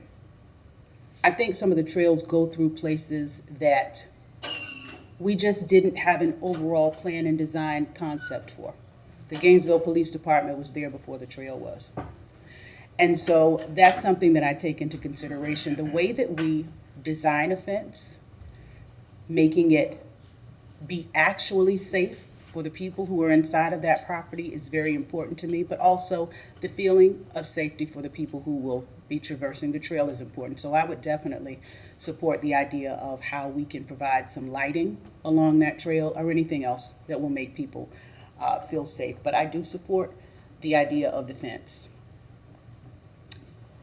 I do want to make sure that we hear from the public because that is important. I don't know what that looks like at this point. In complete transparency, my stance won't change on this one just because of the layer of safety, both actual and perceived, that it provides actual safety for the folks inside and out. I'll conclude my comments with that. Thank you, Commissioner. Dr. Walker, Mr. Manager. Thank you, Mr. Mayor. I appreciate the discussion. I did want to share kind of my perspective as the from my vantage point. Part of my many charges is ensuring employee safety. We routinely consider these elements in visible ways and sometimes ways that would never reach the commission, whether it's adding a security door and a window in front of the housing office, because they do sometimes deal with clients that are in dire straits, and they asked for that. It's a reasonable consideration for security.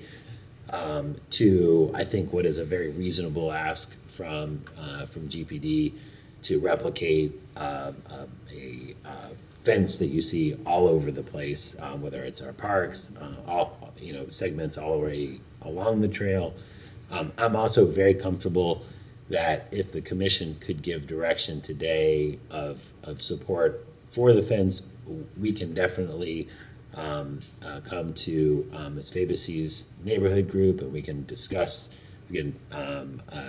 design, talk about many of these aspects. I think that we hear.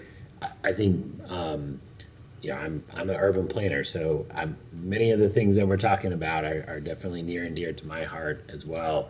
And I think also our considerations that GPD brought to the table before. I mean, they could have brought you a fence design that would be similar to, as the chief said, other law enforcement agencies that would not be in keeping with, I think, the values of Gainesville. So we're not before you talking about those things because we already are in that thinking along those ways. So my hope would be today if you all would give direction about the fence and then let staff continue to work and talk about some of these kind of design aspects with the neighborhood, including the final design as Commissioner Engel indicated. I think we'd be very comfortable with that. All right. Thank you, Mr. Manager. Commissioner Willis. Thank you, Mr. Mayor. Commissioner Duncan Walker, but the railroad was there before GPD, so that's always been an awkward, wedge property with that railroad right away behind there. That's probably why it got put there in the first place. Because nothing else would work there, and so we claimed it and have used it for decades. So the 6th Street Trail example is interesting because I'm pretty sure it's a 4-foot, if that.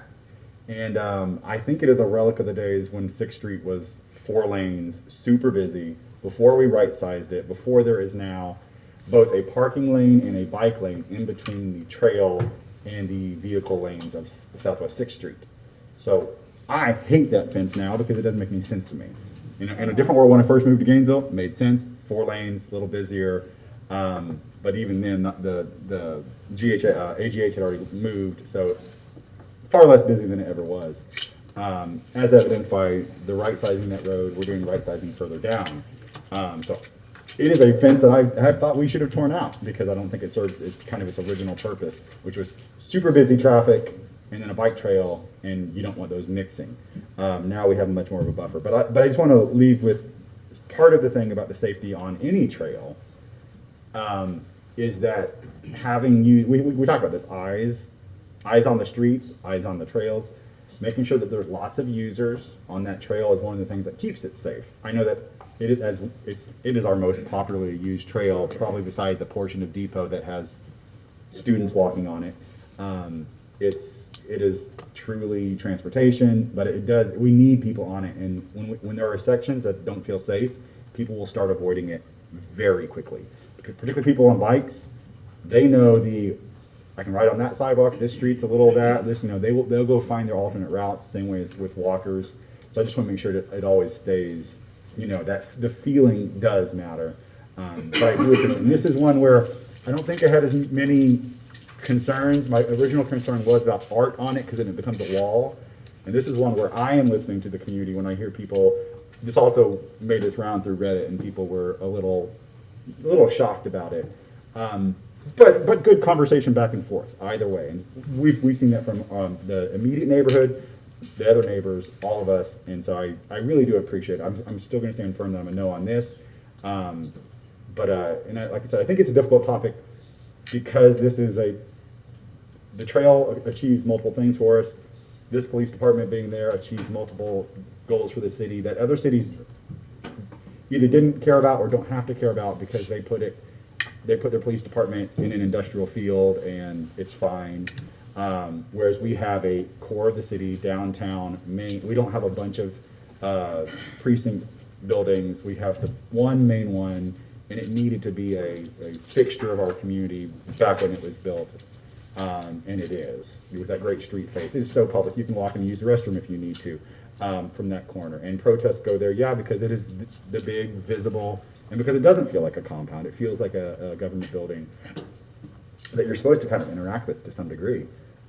So anyways, I love that trail. When I originally came to Gainesville and lived in Commissioner Eastman's neighborhood, it was the trail I rode to work on for about a year every day. So I'll leave it with that. Thank you. Thank you, Commissioner Willets. Commissioner Engel. Yeah, two quick things. One, again, like the language of this motion, specifically tying us into the design as it's written now, I'm not a big fan of. And then also wanted to see if, while we're down there and fencing things, can we add to that, taking a look at fixing the fence by the gym that was brought up? Yes, I While we got a fence, I believe I saw hanging Mr. out there. Singleton run out to talk to the neighbor, and Brian, I think you or Mr. Singleton also had, I think, a comment about the lights as well. The existing boarding fence, I learned about it first today. It will be addressed on short order, so we'll get that corrected. As far as lighting along the trail, we were awarded a Safe Streets for All grant to look at lighting and speed across the city and to prioritize lighting in the public rights of way and trails around the city. So we would like to go through that effort before designating any funding to a particular project. So we are still working with the feds on getting that grant agreement executed, but a part of that scope is to prioritize lighting in the public rights of way and trails. Thank you, Mr. Singleton. Commissioner Engel, did you have anything else? Oh, no, that was it. Thank you. Okay. All right, thank you. Mr. Buck. Yeah, thank you. I appreciate the COO talking about that because there's three components that we're talking about that are a little bit separate, but certainly part of this that I was hopeful that maybe another motion might be coming after that. One is the way that we deal with the art and what's the most appropriate for the areas. So hopefully that'll come subsequent to this. If we were to move forward, the wood fence we just addressed because that's pretty critical. You deal with things holistically in area. And the lighting, not just on the trail, but I heard him say that that's already a component of what we're doing for our wild spaces, public places. So those were the three, Mr. Mayor and colleague, that I hope that we were talking about that we'll address regardless of what happens with this particular item, because those are also right there in the heart of the Pleasant Street neighborhood and also impact Gainesville Police Department, the civilian and sworn employees. Now, probably the one thing that comes out a little far afield is kind of when we talk about this community engagement. We've been doing so well over the last 2.5 years. Holistic, for the most part, we've done really, really well, and we're constantly pushing public engagement meetings and saying, how did you get word out? We've even done some slight ordinance revision to do that, and yet we've had a couple examples in the last few months that maybe we didn't do as well, and that always concerns me greatly, and we have to make sure that we shore up that there's always the ability for people to understand what's coming before us, that's going to impact their backyard or where they live, work, and play. So that one, that worries me a little bit. Doesn't impact to me the particular project because we've had plenty of feedback on all sides of that. I do think it balances community safety. I do think it protects our existing staff, both sworn and civilian, and these other components, these side components, I hope we'll deal with here momentarily. Thank you. Thank you, Mr. Mayor. Thank you, Commissioner Book. Commissioner Eastman. Yes. Thank you, Mr. Mayor. So I do think that, yes, we should move through this particular motion. I don't know what motion Commissioner Chestnut has. I do think that asking for, if the idea is that this will pass, which I don't know if maybe I've seen a majority of folks that want it, but there are ways that you can design this that has ample setback from the trail. I mean, a lot of this stuff is about just, as Commissioner Willis pointed out, just sort of the feel. And it feels sort of funny when most of what we talk about as a city commission is like how is our budget, our capital improvement funds, and these various things. But the feel of a city is what you think of when you go to a city, right? And it's really hard to put words to that, and it's really hard, but it's one of the most important things that we do as a city commission. And how do you move through the feel of a city in a way that, when people come to Gainesville, like, wow, this is a neat place. This is a good looking place. And then some of that is sort of, questions like this. So so I would be curious once all this is decided, because right now we just have sort of rough lines on a map, right? How setback is this going to be? Where exactly is that going to be? What is the arts and public places component going to look like? And I would like, and so if this motion goes through, or whether it's yes or no, have talked with the Pleasant Street community, talk with the Bicycle Pedestrian Advisory Board, and then come back to us with what the final review is of where this fence is. I'd like for us to take a look at whether or not a 6-foot fence is really required along this, or whether, the size of the fence I think really matters. You mentioned 8th Avenue, and that's there. A lot of those are 4-foot fences. Being able to see over them has an impact, right? Having it be, it delineates its accessibility and just sort of delineates a public space from a non-public space, as opposed to a security fence, which is a different thing entirely. And so, but I think I would like for staff to go back and take a look at that and then come back to us at a different time whenever we dispose of this. And then I don't know what your motion is, Commissioner Chestnut. I do think we need to talk about the arts and public places and how that Coming goes. up after this. Okay. Well then, yeah, then we can do that at that point. All right. Thank you, Mr. Mayor. Thank you, Commissioner Eastman. So we can't approve the GPD fence design because we don't have a design. We have a suggestion of 2 different size fences and a general line that's been drawn, but that's not a design. I had to say that up front in this.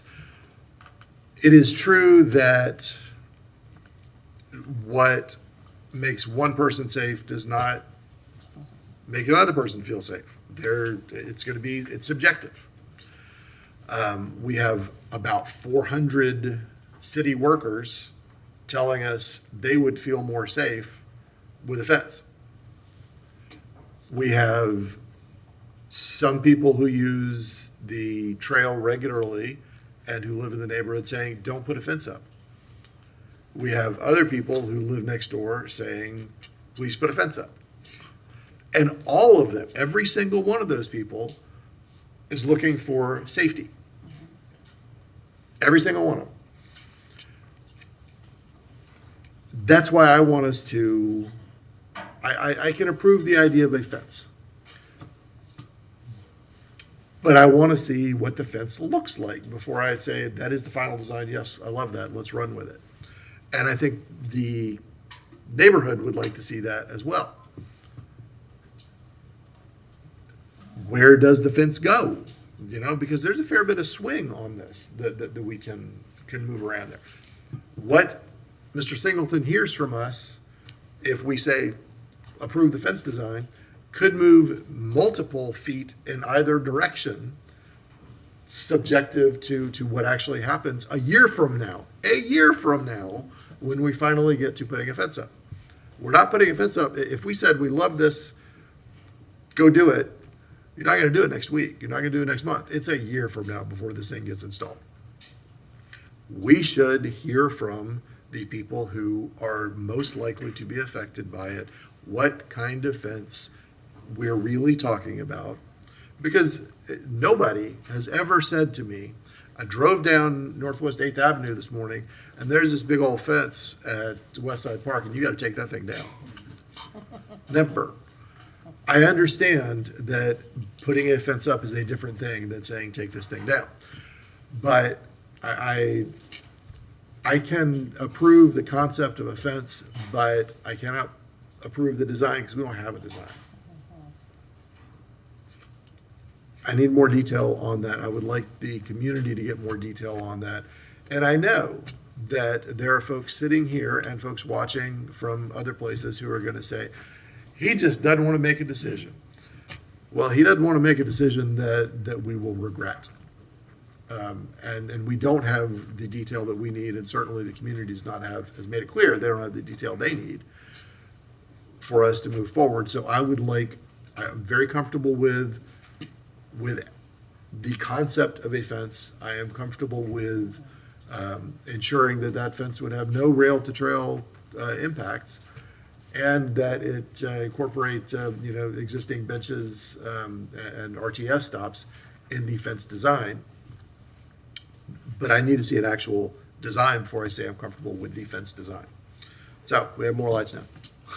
Shocking. Commissioner Testa. Thank you. So what you're saying, though, is that the staff can proceed with the RFP, but determination of what happens with the fence will come later? Which RFP? They're getting ready to go out to the market on everything, right? Just the art. Just the art. Just the art. Okay, well, then I've got the motion on the art. Okay, all right. Anything else right now? No, Okay, no, all right. thank you. Commissioner Book. Yeah, the specifics of any particular, fence and how tall it is and what the spaces between the bars and how it looks are clearly within the purview, I think, operationally. When I look at the motion was specifically, we approve the concept because we've already had the COO tell us that's the concept. There's going to be some slight changes, but I do think it's inherent, Mr. Manager, that if you end up with any significant design changes or things that are going to impact what has been provided by the commission, whatever that direction is, then it's inherent in you all to come back anyway. If it went from a fence like what we see, that's what's already used everywhere, to one that's compound-like, none of us would support it, period. That's just not going to happen. It's just not the way we do business here. So unless I'm misunderstanding, and I wrote it, this is the concept. So I'm pretty good about understanding, but I don't know that if I've provided that. This is the conceptual design that the city manager and staff have provided, and they've told us there might be some slight moves, 1 foot to 2 feet. They might have to make some different design things to attach it to an RTS bus depot, for example. So I'm comfortable with the way it is, but I actually think that is the motion, that is what it's doing, is what you said. Thank you. All right, thank you, Commissioner Book. Commissioner Eastman. I could once again, I can wait till, but just to put you at ease, Mr. Mayor, I think after this motion is done, I don't think this motion forestalls us from making future motions and I would say that doing community engagement as to the design of the fence, working with the surrounding neighborhood and the School Pedestrian Advisory Board, and returning to the commission with design options that evaluate height, scale, and placement, with the goal of maximizing sight lines and visibility for trail users is a motion that I'd like to make after that. But that is but I do want to dispose of this one so that I'll be on the record for how we feel about the fence overall, and then we can kind of figure out the details afterward. That's it. Thank you, Mr. Okay, all right, thank you, Commissioner. Mr. Manager. Mr. Mayor, I think I'm very comfortable. I think staff has heard the discussion. I'm comfortable with us being able to work with the neighborhood. I don't think, unless the commission feels very strongly about it, I don't think you all need to have another fence discussion in 9 months, 10 months, 14 months. I think we heard you. We can definitely provide updates to the commission about the discussions with the neighborhood and the design of the fence. I guess what I don't want to happen is that we spend, 6 months working with the neighborhood on a fence, we come back and y'all have changed and we've spent that time and energy and there's no fence, because we've done that before. And so I'm very comfortable if y'all, we've given direction about design. I feel like we have, professional staff that can work with the neighborhood, do all those things. I understand if the desire from the commission is we want to talk about the fence again, we're happy to do that if that's the case. But from my perspective, I think we've gotten direction, and I'm very comfortable if the commission is comfortable. Thank you, Mr. Manager. All right, no further lights. One last pass before we go, and then there sounds like a couple more motions to be made following that, depending on how we go. All in favor, please say aye. Aye. All right, so that is, 3, I think I heard 4. so that's Commissioner Duncan Walker, Mayor Ward, Commissioner Chestnut, and Commissioner Buck. All right, all opposed, like sign? Nay. All right. So that passes 4-3 with Eastman, Willits, and Engel in dissent. And Commissioner Chestnut, you have one ready to go. Thank you, Mr. Mayor. I think we need to give direction to staff if we're going to reconsider anything regarding art on the fence. And so this motion is to refer to the city manager to reconsider the art on the GPD fence for safety reasons and consider alternative placement. A motion and second. I fully support this. The neighborhood deserves public art, and it ought to be something that doesn't block views. And I would, I won't go farther than that with it. Commissioner Eastman.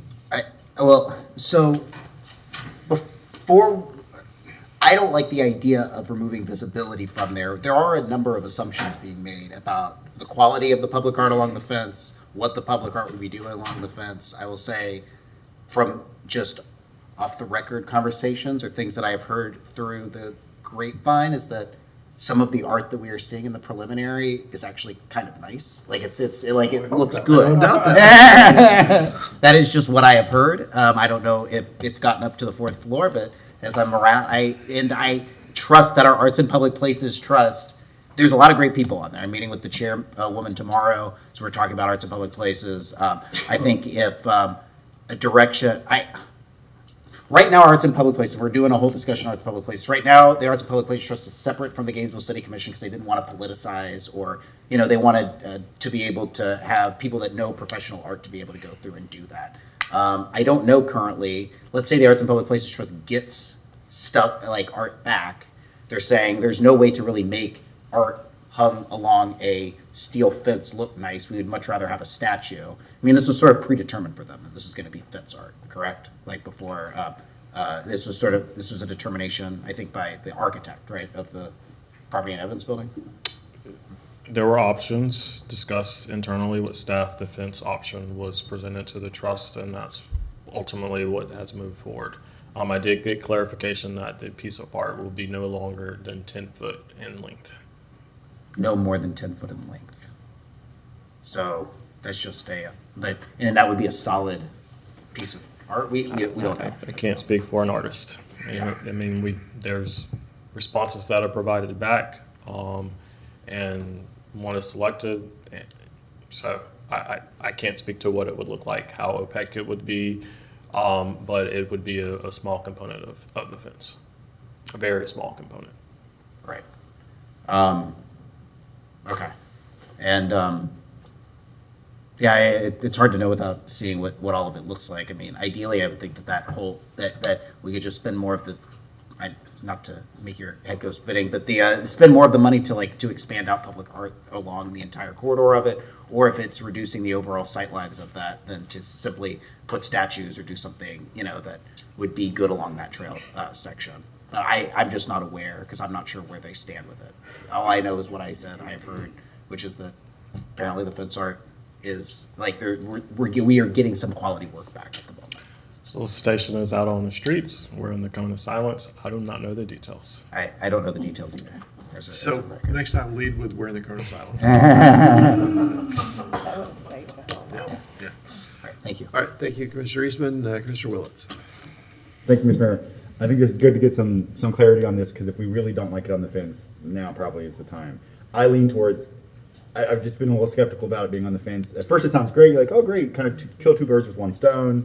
But if the idea is that partially the subhead, at least in this situation, this context, is that visibility is important through it, even though it's only a 5-foot fence, but it could be a 10-foot by 5-foot, chunk.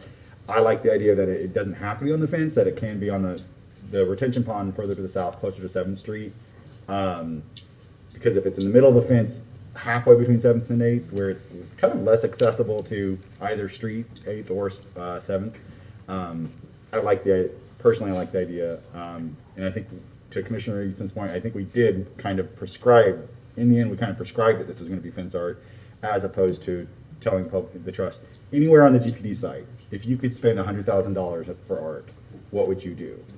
That's a different, that's a different task prompt. So I almost would have preferred to give them that prompt. Say, how would you spend $100,000 to create public art, and have them go out and look at the space and then say, oh yeah, we would like this, that, or the other. So We can incorporate the $100,000 into the P&E building anywhere on campus or anywhere in the city. And that's right, anywhere in the city. Your ordinance is agnostic to the location. We just have to allocate $100,000. That's what I needed to ask, that it could go, because the retention pond in the south is not really part of the project per se, because it's not even within the fence line. But it stuck out to me as a potential space, because it's, even though it's the retention pond on the edges of it, it's flat and visible from the trail and visible from 7th Street. So I don't know what the proper step is, whether this muddies it, but I like the idea of considering an alternative. Thank you. Thank you, Commissioner Willets. Commissioner Walker. Thank you, Mr. Mayor. I too can support this motion because I see that it gives staff some flexibility. So the words reconsider, the words consider, that says, please show us both things. Show us the artwork on the fence, show us the artwork somewhere else. I like that. I'm thinking, and I'm glad that I just heard that it may have been prescribed that this was fence art. Is that the case? Was that prescribed? Yes. It was. Okay. Thank you. So perhaps in, designs, and I don't want to go too far down this, but I could envision that the real work itself is a part of the art. And so keeping the transparency, keeping the safety issue, I'm not a visual artist, but at the end of the day, I think that's the type of flexibility that this motion allows us. And so without belaboring this point any further, I am in support of it. Thank you. Thank you, Commissioner Duncan Walker. Is there any public comment? Is there any public comment? Does anyone like to speak to it? Come on up. Yeah. Come on up. Yeah. Dottie Favor, Pleasant Street neighborhood. I've been very confused about the art, so I'm glad Commissioner Chestnut tried to get some clarification on that. It sounded like that there was going to be art along the whole long fence, but I thought it was going to just be a piece of art somewhere on the fence. So where are we with this? We don't know yet? Well, it's out for bid right now, and right. we really shouldn't probably be discussing the details of that bid. But so it's still confusing. Yeah. Yes. Okay, thank you. Thank you, Commissioner. Anyone else? All right. Frankly, I think the fence art concept is what got us here in the first place to the entire discussion today, for good or ill. Commissioner Eastman. Yeah. Okay. So I guess the current motion has us reconsider the art. So staff would be. I just don't know. Okay. Can we get clarification? Because I want to give clear direction to staff. They could certainly reconsider, or we could choose to fully pull it. But I don't know what. Right now they're in the process of it. Mr. Right? Manager. Yeah. You want to speak to that? I believe it would be a discussion with the way I'm reading this would be that we would make a referral back to APPT and say this was discussed by the city commission. There was concerns expressed about the constriction about that the art needed to be on the fence, and that the commission would like you to reconsider the art for that purpose, and broaden it out, let the APPT have a little bit more freedom to propose other options. And I was looking up the RFQ that is out on the streets to familiarize myself with the specifics. So we're requesting a request for qualifications for artists to provide public art fencing. So we'd be getting responses from artists and their qualifications for doing similar type of work. We would select an artist and then they would produce concepts. A concept would be selected and move forward through the trust. So that is generally the process of how these items get designed and installed. So we're not far enough along in the process to know what is being designed here. We're just, an artist will at this point begin working with the. Correct. And the deadline for submissions is Saturday. Saturday. Yes. But again, this is to select an artist to look at their qualifications for doing similar type of work. So even if this RFQ continued forward and we receive the applications tomorrow, it does not obligate us to continue down the road. Okay. Anything else? Commissioner Eastman, or do you have more? Yeah, I mean, I guess my gut tells me that, I mean, if that is not where I thought the process was. I thought we were further along in the process. I mean, I'm comfortable just making the direction, I guess, to send this back. Originally, my thought with the fence and the public art, which you're right, Mr. Mayor, it's kind of what brought us here, but that's mostly because it was a high-profile portion of this overall project, is just to send the overall arts and public places back to send that money back into cultural affairs and give them flexibility as to where they want to spend that money in the future, regardless of this fence. And I think that would give much more clarity to, because once we start working with an artist, the artist will then at that point begin working on it. If we don't like the visibility, I guess, at that point, then I don't know, we're very far down the line at that point. And so this would actually be the right time to decide. Once an artist is selected, we do start compensating the artist to develop concepts. Right, and as we should. I mean, artists don't make a lot of money. They need to make sure that we're supporting them as they're going forward with it. So, I have been in favor along of, well, one, not doing the fence, but two, taking that arts and public places money and then sending it back into cultural affairs overall to determine where the best option would be and to begin it at that point. So that's where I am. Right. Thank you, Commissioner Eastman. Commissioner Chestnut. I think the second word I heard you say, Brian, after art was fencing. Did you say fencing?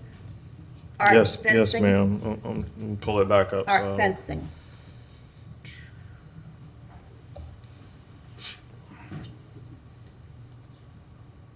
Request for qualifications, Gainesville Police Department, Property and Evidence Facility, public art fencing.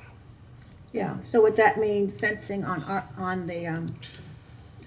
that mean art on the fence? Generally, yes. Yes, and so generally, that's what I'm not in favor of. That's why I would like for it to be reconsidered. Because the precipitating factor for reconsidering it is safety. And the safety, and so I want to be very clear. We are interested in having transparency, something you can see through, and safety. But if it goes as it stands now, the artists that respond will be responding to do art on a fence. And that's not the safety purpose or reason that I'm looking for here. Thank you, Commissioner Chestnut. Yeah, I don't like changing, I'm in favor of the motion, but I really don't like us to be in this position where we're changing a request for qualifications at the very end. And I also don't want us to politicize art choices. That is really not where we want to be. It puts us in a precarious position. So we should be careful as we move forward doing that. Those should be not politicized. You know, when art becomes a question of how many people can you turn out to the meeting to sway a vote, that is not where you want art to be. Not art at all. Right. It ceases to be art and becomes decoration. At any rate, I see no further lights. All in favor, please say aye. Aye. Any opposed? All right, that passes unanimously. And Commissioner Eastman, yes. Yeah, thank you. I'd like to move that we direct staff to engage the surrounding community and the Bicycle Pedestrian Advisory Board on the GPD fence and incorporate any necessary design revisions evaluating height, scale, and placement with the goal of maximizing safety through approved sight lines and visibility for trail users. So this isn't necessarily bringing it back to us, though I'm happy to include that, but just based on what the manager asked, but at minimum, I think they need to, send this through advisory boards, talk to the surrounding community, and I do think that we should reevaluate, is this the proper size? Is 5 feet, 6 feet really what we need here? And making sure that we're also considering trail users while we're doing that. But it still leaves it in the court for staff. We do have a year, so. Yeah. There's a year, and it's not coming back to us. Is there a second? Yes, I second. All right, we have a motion and a second. All right. Any Awesome. public comment on this? I think it's standard what we've already talked about for the most part. Commissioner Santos, yeah.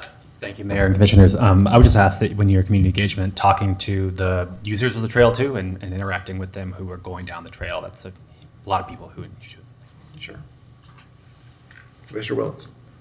Commissioner. To that point, I thought the bike ped is kind of where some of them are definitely users and they have connections. The bike ped, they have connections to the community that uses it. So that's what I kind of envisioned, that would be a good opportunity because I think a lot of the users could show up to that. So that's where I hope some of that is. Though there's also other advocacy organizations, or I say advocacy, but just user organizations of particularly bicycle and other pedestrians. Thank you. Thank you. Commissioner Willets, seeing for the lights. Can we put it up on the screen? Sure. Yeah, sorry, just sent it. Yeah.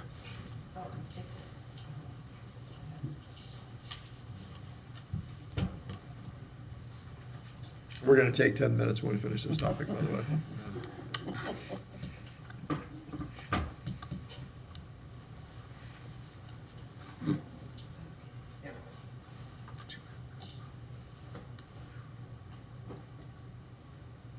Broadcast, you should have it.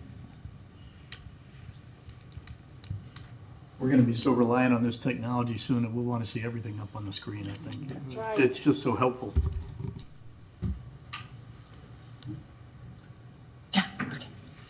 All right, what that says is direct staff to engage the surrounding neighborhood and the Bicycle Pedestrian Advisory Board on the GPD fence and incorporate design revisions evaluating height, scale, and placement with the goal of maximizing safety through improved sight lines and visibility for trail users.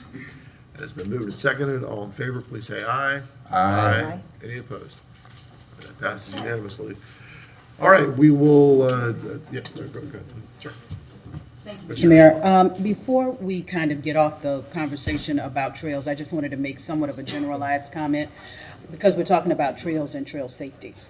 And I have on more than one occasion talked about the safety aspect over at Williston Road and 4th. And I'm wondering if as we continue, as our trail network expands, if we can consider, and trust me, I'm no trail expert by any stretch of the imagination, but I do travel that road almost on a daily basis. And there has not been a single time that I have traveled that road when individuals are hitting that light to cross the road that there hasn't been some sort of an issue. People have literally had to stop immediately before they cross the road because cars did not see them getting ready to get, there's just, and I think it goes beyond education, to be honest. I don't like leaving the safety of the individuals who are using that trail to chance. So what I'm suggesting here is, in our reevaluation of trails, whether it's this one or others in the future, I wonder if we can consider the options for them when they intersect with major highways. Should that trail be raised? Should there be a light further down the road? Because all of the time, the traffic that is, and you're traveling at a legal speed, but as soon as you get to the point where someone hits that light, a lot of times the reaction time between that hitting of that light and when a person stops is frightening. It has happened to me. This is about the third or fourth time. And Commissioner Willits, I believe you and I had a discussion a few months ago where there was an incident at that very spot where someone was hit. I want us to take a look back. Now, I know that Williston Road is not a road that we per se control, but we absolutely can send a letter. We can be a part of a process that improves pedestrian safety and also people who are driving cars, because it's very stressful when you get to that part of the road and you see somebody hit that light and you don't know what's going to happen. So I want us to take another look at that particular area where that trail intersects with Williston Road, but any other road where that's the situation, because it's a problem and we've already had an incident. Thank you. Thank you, Commissioner Duncan Walker. I would like for us to consider that, Mr. Chair, at MTPO. I'm of the belief that it needs to be a traffic light, and there's no way that FDOT is going to put a traffic light there without MTPO saying put a traffic light there. They probably won't anyway, but that would be my hope. Mr. Singleton. Yeah. Formula that includes death. Oh, I know. Which is unfortunate. Yeah. But we've already, we've had a situation where I don't Yes. think it cost someone their life. But I would love for them to hear from this commission that just the mere idea that someone was injured is enough for us. Can you just clarify which intersection we're talking, because we have some. Williston Road, just about to Fourth. The Hawthorne Trail. Yeah, the Hawthorne Trail. From Williston Road. Yeah. That's what I thought. Mr. Singleton, you want to? Your professional staff at the city has had numerous discussions with FDOT about that particular traffic signal. It is a device that is it's called an experimentation device under the MUTCD. So the way that signal operates, where it's red and then it flashes red and then turns back to green, that is not a device that is automatically authorized in the MUTCD. So FDOT has special permission from the federal government to do an experiment there. However, your professional staff has repeatedly asked FDOT to just reprogram the traffic control signal and let it operate like a traditional signal. Your professional staff is of the opinion that is not the correct context or location to be doing this kind of study. Adjacent to campus, a little less concerns because the same operation there. Williston Road is not the appropriate context. I have been told FDOT is looking at it again and considering changing the how that is timed, but we haven't gotten any final feedback at this time. But your Public Works Department, your Transportation Department, your Vision Zero team, myself personally have repeatedly asked the state to change the timing on that particular signal. Very good, thank you. There are multiple places around the city where that works really, really well, that design. In that context, it kind of does. It's a highway. Yes. Commissioner Duncan Walker, yeah. Thank you, Mr. Mayor. Thank you, Brian, for that information. And I wonder, Mr. Mayor, if we can either request the letter from you and or the chair of the MTPO to go to the state. Because at this point, if staff has been asking them on numerous occasions and they haven't gotten a response or there is a slow response, I'd like to know what they have to say. If it requires the weight of this commission, then please let's enforce that. Let's put the weight of this commission behind that. For me, the public safety is a very serious matter. And like I said, we've had an accident we don't want anymore. Commissioner Duncan Walker, I'm happy to write the letter, but it has more weight if it comes from the whole MTPO. Well, let's do that. That's what I was asking. And we meet as the MTPO on Monday. Okay, all right, so is that where I need to request it? What am I hearing? The chair, I think, is about to tell us what. Okay, yeah. thank you. Thank you. Commissioner Willits. Thank you, Mr. Mayor. We've already set the agenda for Monday, but there's always member comment, and we do stuff. We've done stuff that quickly, so I think member comment would be a great place at NPO on Monday. Do we meet at 1? Does that sound right? 1 o'clock Monday? Or is it 3? 3 o'clock Monday.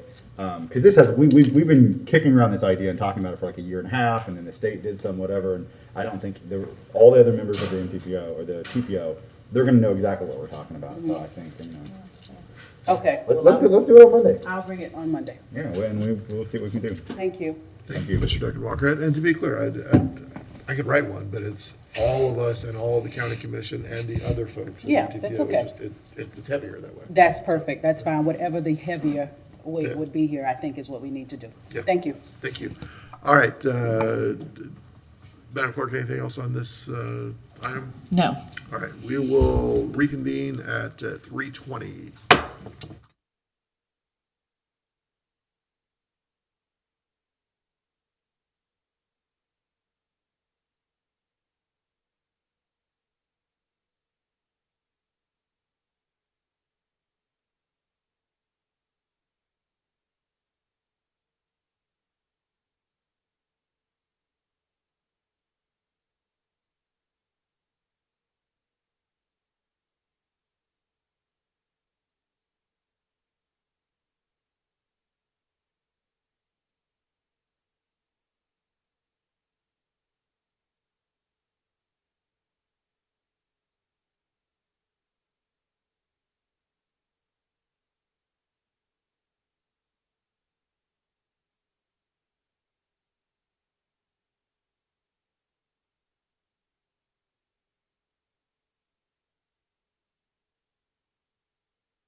Come back into session here, and hope our colleagues will be headed back this way, but we have quorum, so Madam Clerk.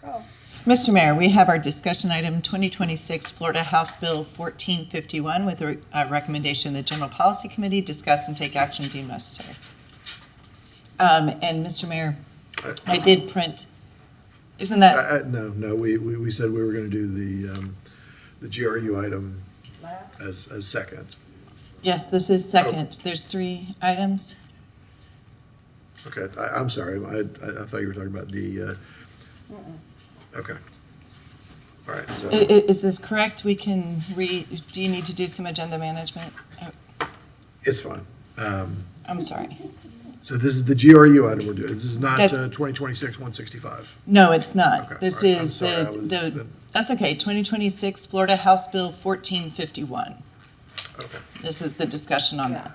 All right, I'm not sure who put all these out. I did. Oh, you did, okay, all right, very good, okay. Excellent. Commissioner Chestnut, you want to lead us off on this? Thank you, Mr. Mayor. Learned via local media this morning at 6 o'clock. I learned that there was a bill introduced in the a House bill in Commerce that would impact the Gainesville regional utilities, and I thought that we should look at that today. It's House Bill 1451, and just be informed and have a discussion as we wish on it. It essentially, to me, is saying that that the legislature is taking over the utilities for the city of Gainesville. I don't know if that's what it is or not, but that's what it sounds like, that the legislature is going into the utility business, and I wonder what this means for utility companies over the state, all over the state of Florida. Thank you, Commissioner Chestnut. So the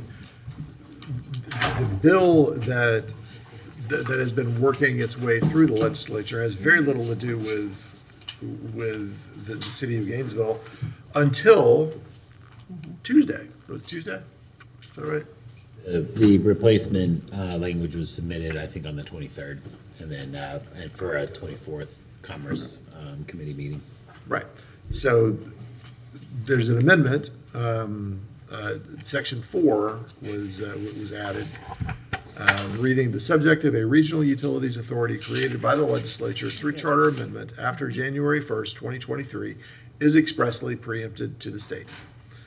And of course, that only affects GRU, only affects Gainesville's utilities. And to my knowledge, there was certainly no local delegation hearing on any of this. I know it's not a local bill. I'm not a lawyer, but my understanding has always been that if it was something that only affected one municipality, then that needs to be a local bill and therefore should have a local hearing, none of which happened. So thank you very much for bringing this forward, Commissioner Chestnut. You want to add anything else to that? Yes, one last question. The sponsor of the bill, this is Representative Busada, is from what city and what county? Coral Gables. Coral Gables. Huh. And do they have a public utility there? I don't know. They do not? They do not have a public utility? Okay. Ah, okay. Thank you. And is there a Senate sponsor? Do we know? Mr. Mayor, there is a companion bill that's under Senator Martin. It is. Oh, I see. Yeah, the amendment language is not currently in the Senate bill. Okay, and what city and county is Senator Martin from? I'll have Mr. Alexander come up and speak about it. But again, the amendment is not in the Senate bill, so. At this time? Right. Afternoon, Mayor, Commission, Yeah. John Alexander, Director of Government Affairs, Community Relations. Senator Jonathan Martin is from Lee County. Do they have a public utility? That- If you could just find We out can before find we out. end I'll this let you know. meeting. And there's an additional bill, Debbie Mayfield, who's from, covers some of Brevard County. There's another bill, I think it's Senate Bill 1014. So both of those bills are actually moving. Moving, okay. Yes, ma'am. Thank you, Mr. Mayor. All right, thank you, Commissioner Chestnut. Commissioner Book. Yeah, thank you. I appreciate this context. I was looking at the bill analysis too, and I just find, no matter which way you feel about the matter, whether, there's some divide in the community, some folks want an authority, want it separate, some folks want us together, and we've had a lot of discussion about that over the last 2.5 years. I felt it was really unusual to see a South Florida representative add a amendment late in the session that only appeared to impact one municipality, which is in North Central Florida. And to me, again, regardless of the side you're on, that's really unusual. And I just thought we might benefit. I mean, I've read it too, but I'm an amateur bill reader, and so Mr. City Attorney, are you comfortable kind of telling us, give us whatever insight you can, or speaking, at least give us the context of the bill so that most people know what we're speaking about? Mr. Attorney. Yes, Mr. Mayor. I mean, this is a bill related to municipal utilities that this was tacked on, as you said, before the final committee hearing, the night before the final committee hearing. I think it was introduced during the Commerce Committee hearing. The amendment was, but without specifying this portion of the amendment, and it ended up being approved by the committee without comment at all.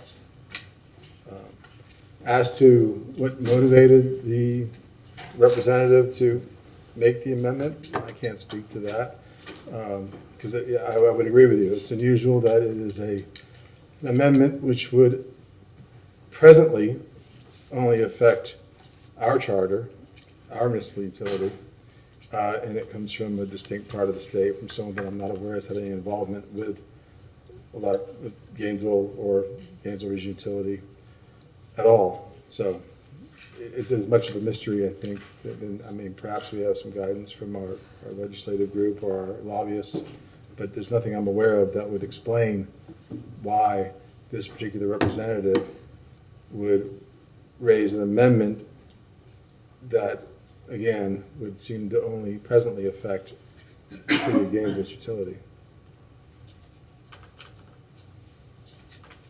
How unusual that we probably all found about it either reading a media source or somebody calling us or dialing, without the opportunity for community engagement and input, or even elected official input.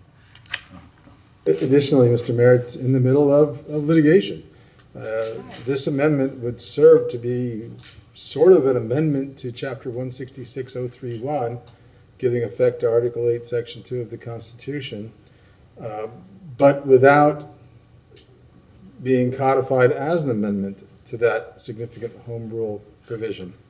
If it were to pass going forward, it's a chapter law that would be buried within the chapter laws, but not available again in the codified statutory law, which I think makes it unusual as well. Everything about it seems unusual. Not the least of which being that, again, this is a matter that's being litigated in the appellate courts right now. And, hopefully you're reaching a point in its review where there will be a resolution forthcoming in the not too distant future. Right. Commissioner Buck, you have everything else to add there? Okay, all right, thank you. Commissioner Willets. Thank you, Mr. Mayor. Mr. Attorney, this question, I see in the bill title, it does say the word regional utilities authorities, and then in section 4. Did the portion in the title exist before the amendment that created section 4, 1 and 2? It is weird to see the words regional utilities authority when it doesn't really appear anywhere else. They make very specifically to say municipal utility that provide service in an unincorporated area, right? Or extraterritorial, you know, they're very, very specific to have this language to describe. They don't, is there anywhere else in state law that describes what we have or could exist elsewhere as a regional utilities authority? I mean, it sounds... Mr. Mayor, I don't know, quite potentially. I think that amendment to the title was part of the amendment that was brought forward on the eve of the last committee meeting as well. Okay. But as to whether or not, within, you know, the amendment to the city's charter effectuated by the legislature, it does refer to Gainesville Regional Utility, the city's utility as a regional utility authority. Whether or not that term is used for other municipal utilities throughout the state. I'm trying to understand, because it does feel very, very, very, very targeted to us. Not just that by mere chance, we're the only person that this, only utility that this would apply to, but that they even use the term regional utility when we call we call ourselves Gainesville Regional Utilities. So it does seem targeted. And I agree, this is last minute coming in while we have a lawsuit, because there was a major question that needed to be answered, I think, and I hope the courts will answer on that. The first judge did make part of that answer, said, yeah, the city, we are allowed to, the residents are allowed to do that. And, you know, the limits of preemption, at least under the current constitution and ordinances or statutes. I want a final answer to that rather than just completely neutering it and changing the rules because some people aren't getting their way. A very limited group of people aren't getting their way, as opposed to 74% of voters. Thank you, Mr. Mayor. Thank you, Commissioner Willetts. Commissioner Engel. Just wanted to speak to Commissioner Brooks, pointing out that this was an unusual situation. But if you're familiar with how any of this came about, it has been kind of a very similar, shady, unusual situation from the get-go, from the way the authority was first created, filed as a local bill, but filed as a ghost bill, and then changed to a local authority at the last minute. And it has been similar through this entire process. So while it is unusual for the legislature in general, it is not unusual for this particular topic. Thank you, Commissioner Engel. Mr. Manager. Thank you, Mr. Mayor. The only thing I wanted to add is we have been in contact with our state lobbyist.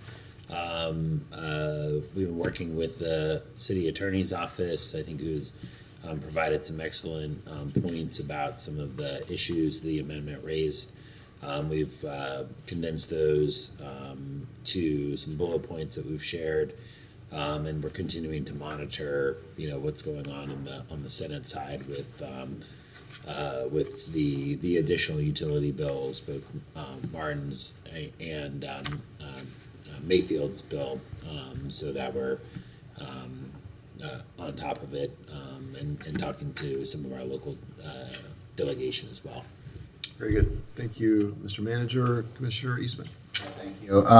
Yeah, this is unusual. What I to Commissioner Book's point, I think what is unusual about it is that I don't. This couldn't have come from our local community. I mean, clearly this went through, a South Florida representative that is not from the Gainesville area. I mean, our local community, I think there's very, very few people I find that are still defending the Gainesville Regional Utilities Authority as a successful organization at this point. I mean, there is 75% of the voters have come out and spoken overwhelmingly against the Gainesville Regional Utilities Authority, not once, but twice. I hear very, very few defenders of it within the community. I think it was an experiment that was attempted, and we are now kind of hopefully running toward the ends of that experiment. There is a handful of people that are employed at the Gainesville Regional Utilities Authority that I understand are very, very aggressively trying to keep the status quo going for as long as possible. But that certainly is not our community, and so I think it's I'm not entirely sure where it came from. I'll be curious what the lobbyist has to say about it, because this is not certainly coming from the people, the ratepayers of GRU, or the residents of this community in any way, shape, or form. I think once we're all said and done, I do think that us sending a letter to our Alachua County Legislative Delegation and the sponsors of this, talking through just basically our concern that this would override the will of the Gainesville voters that spoke not once but twice would be that we ask them to refrain from intervening while the matter is before the First District Court of Appeals. Request that changes like this that impact our community should be done with the input of the ratepayers and the residents of this community.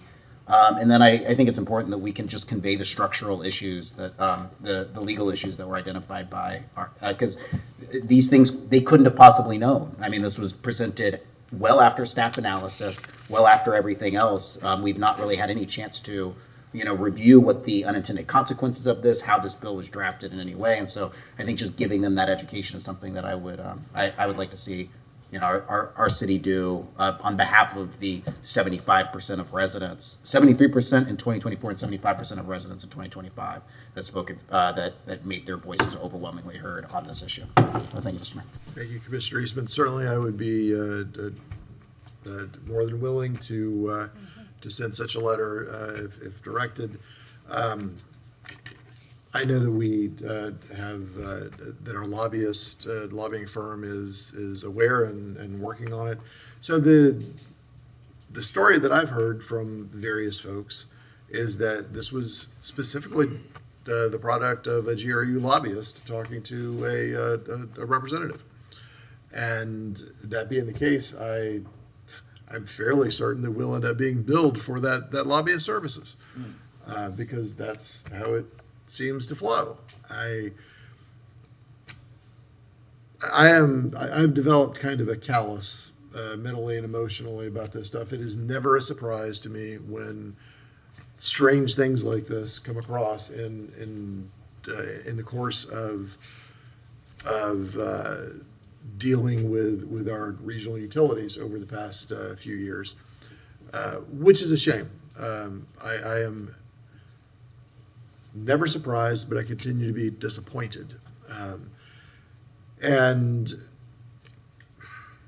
the timing clearly is of concern, but an even greater concern timing-wise is that this really did happen that way. Maybe it didn't. I could be entirely wrong. But if it is the product of a GRE lobbyist approaching a legislator at that particular time, that means they waited until after we had approved a resolution giving them the bonding capacity that they wanted. They waited until we approved that on Thursday before they went looking for a representative to help them with this amendment just a day or two later. Come on. Come on. I again, never surprised, consistently disappointed. Commissioner Chestnut. Okay.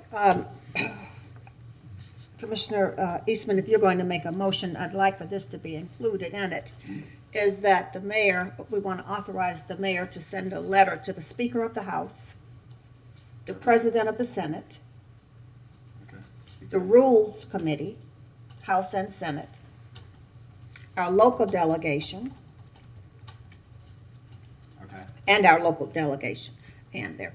And then I'd like for us to, we can either get on the phone or we can call them, but I think it is imperative that we, each one of us individually, call the members of our local delegation and see where they stand.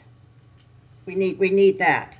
And then in your letter, Mr. Mayor, to the Speaker and the President, I'd like for you to give the percentage of people that voted in 25, 24, yeah, those two opportunities. And then let's look at the number of local publicly owned utility companies and put that in the letter as well. Because I think that we have it, it's in here, okay, it's in our backup. It's in our backup. All right, very good, then, well, we need to look at that. But we don't want anyone to be caught off guard and say that they didn't know this was what it was about, or this is what was happening. But we need to get attention to it by going to the top and then letting everyone be notified, is what I would recommend. Thank you, Commissioner Chestnut. Commissioner Eastman, you're, and Madam Clerk, you're including all of this? Yes, I believe I captured it. Commissioner Willetts. Thank you, Mr. Mayor. And just as, I mean, in one simple fix, at least in our case, if this is truly a forward-thinking, clarify for the future, then they should move that date from January 1st, 2023 to January 1st, 2027, so that anything a future legislature do, they understand, the legislators understand what they are doing, as opposed to a backwards, you know, a previous legislature did something, they didn't spell it out, we have battled through legal cases and 2 votes to reassert the people's right to amend their charter. And so, you know, one simple fix, at least for us, because of our situation, is that date it shouldn't be retroactive. It should be in the future to inform future legislatures, not to make up for the failures of past legislatures. So, I mean, at minimum, that date, you know, if part of our lobbying effort is just that it's not fair, that date should be set forward. So it doesn't apply to just us. It applies to the future actions of the legislature, not the past. I wish I could apply, you know, new rules to my past behavior. I really, really wish I could. But emotionally, I don't get to. Thank you, Mr. Mayor. Thank you, Commissioner Willetts. So I want to make sure that we include in this, and I will certainly lean on staff to help to create this, because we want it to go out tomorrow morning, and it needs to go out quickly as the final days of the legislature are looming here. It's important that we note that this not only excludes the will of more than 39,000 Gainesville voters, and well more than 70% more than once, but also it excludes the judiciary from weighing in going forward, which is perhaps a broader concern. It is one thing to say, well, we understand better than the people of a particular community.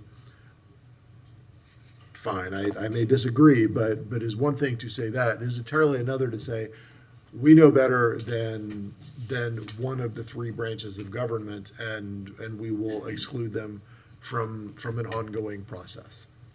That seems like a really big deal to me, and I seriously doubt that most of the legislature intends or intended that as part of the discussion. I could be wrong. Happy to be corrected as this process goes forward. I seriously doubt that anything that happens going forward is going to surprise me, though. Commissioner Book. Yeah, thank you, Mr. Mayor. So I know we have some prescriptive language up here. It does start with our local delegation, obviously. I mean, those are the key leaders. And while there is some specific aspects here, really all bills move through committee chairs. So to the extent that we don't have that on there, and I don't know that it needs to be on there, you have to send to the committee chair that it's coming to, because that's who rules whether it's even on the agenda. Just like Mayor, you know, you clear about that. You lay out, you do the agenda management. Committee chairs determine what comes before them or not, and have quite a bit of authority, rightfully so.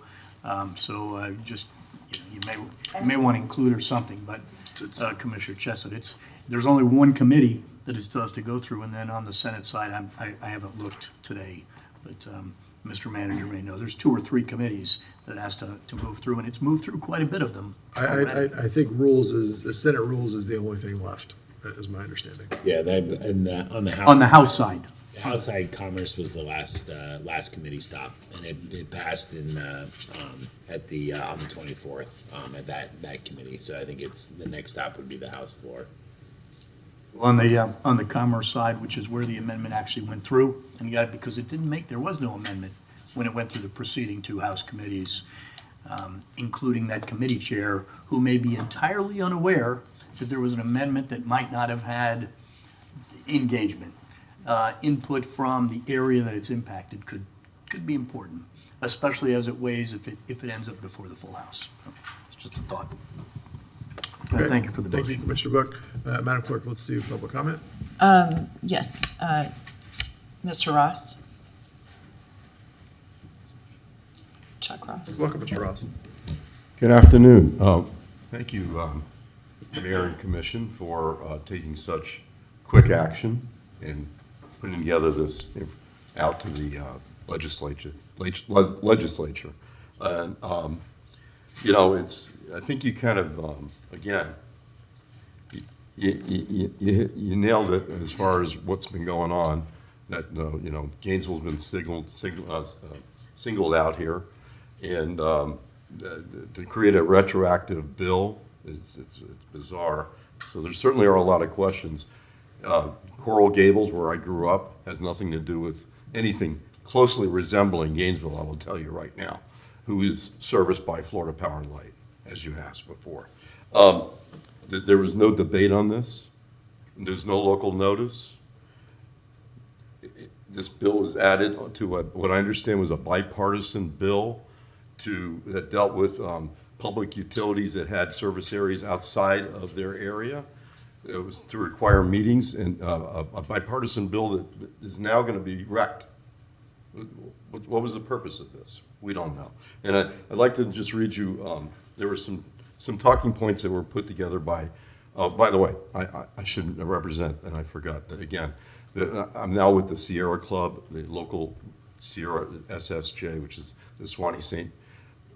John's group, and I'm actually on their executive board.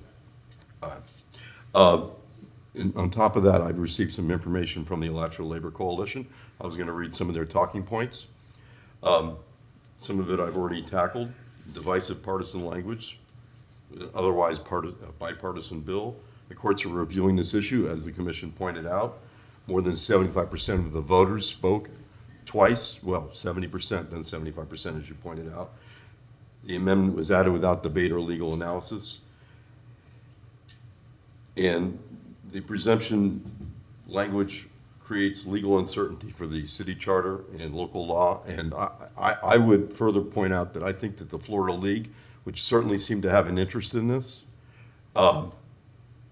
so I would hope that we write a letter to them and ask them to join in our efforts to oppose this bill. And I understand the Senate bill doesn't contain an equal provision yet, but that may happen at any moment, I imagine.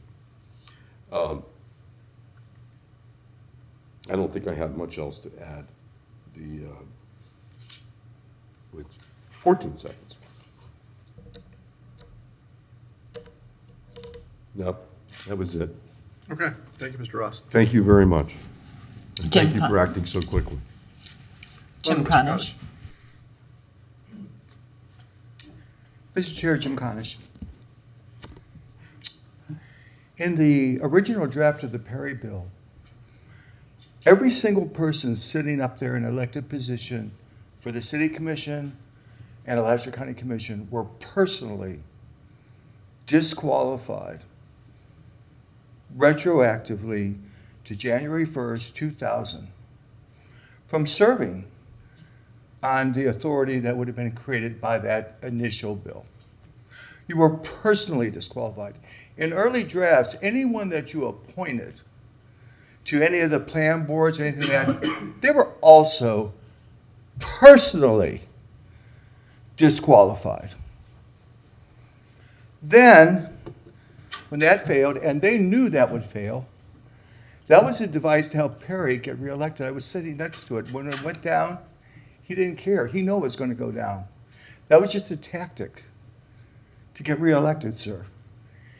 I looked at him, he just smiled and winked at me because he knew the Clemens bill was coming. In the Clemens bill, it says, the governance of GOU shall be free from any direction and control of the Gainesville City Commission. You were disqualified as a body. Disqualified. You're just a pundit, unless they try to sell it. So I don't think you've gotten the message that the state of Florida are onto you. They're onto the devastating mismanagement, looting, and plundering of this utility by the Democratic machine that hijacked our government and ran the utility into the ground. Moreover, they've done an operational audit on you, and you're in the crosshairs now of the governor because you have funded social programs contrary to the values of our state elected officials by using the utility as a political ATM. And this is not a best management practice. And this is why GRU is insolvent. And if GRU goes under because of your ongoing multi-million-dollar campaign of frivolous litigation, the Constitution requires the legislature to protect the creditors because a municipality is not an LLC. So you guys are, and I think this is what the next item is, you guys should fear being thrown out of office. You should fear that, because if you keep it up, that's what's going to happen. Thank you. Thank you, Mr. Conish, but I want to note to you, because you've said this before, that we are somehow suing the utility, and we're not. Let the record show that, while not every speaker is interested in hearing, the truth about this, the city of Gainesville has not sued the GRU authority. The GRU authority has sued the city of Gainesville. There is ongoing litigation before an appeals court, and that is part of what makes this also very bizarre. That's our last speaker, Mr. Mayor. Thank you. Commissioner Eastman. Was the, so I mentioned a motion and then we started speaking to things. Forgive me, and maybe has a motion and a second been done? Okay, then I have yours and I have. I think these both basically do the same thing. We can, I'm happy to make the motion that I sent over to you. Mine had a couple more. No. Yeah, I thought this was your motion. My apologies. No, I was capturing, and this is a motion I digested from the floor, and broadcast went ahead and posted it. I didn't know it was going to go to them so quickly, so I apologize. I think. Let me go ahead and post the one for Eastman. Go ahead and make your motion. Yes, let me.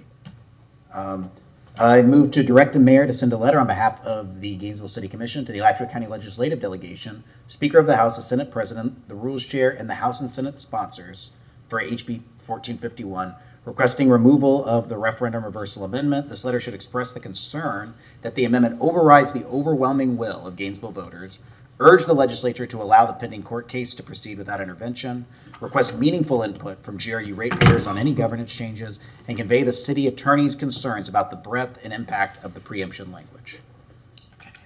Second, I would like to add something to that, Mr. Mayor. Sure. I think we need to say what level of the court that is involved here. We're at the DCA level. Yeah. I think that needs to be said so that they. I would be a little careful with that, because they've already filed suit on 25 as well, and that's at a different level. Just say court. Correct, Mr. Mayor. The litigation is before the First District Court of Appeal from the 2024 referendum, and they have challenged the 2025 referendum that is still in the 8th Judicial Circuit Court of Florida. I see. Okay. I believe the mayor will come up with, I just want it on the record here as we're talking about it, some of our key points that we are opposed to, but I feel confident that the mayor will fill in, more context and some of the details in here beyond this. But I made the motion a little longer than a normal motion just because I thought it was important to spell out exactly some of our key issues that we have with the bill. So I am sure you will include the level of the court cases when that comes forward. Okay. Thank you. All right. Thank you, Commissioner Eastman. Commissioner Buck. Yeah, thank you, Mr. Commissioner Eastman. The third bullet there, the request meaningful input from GRU. What does that mean exactly? I think it is.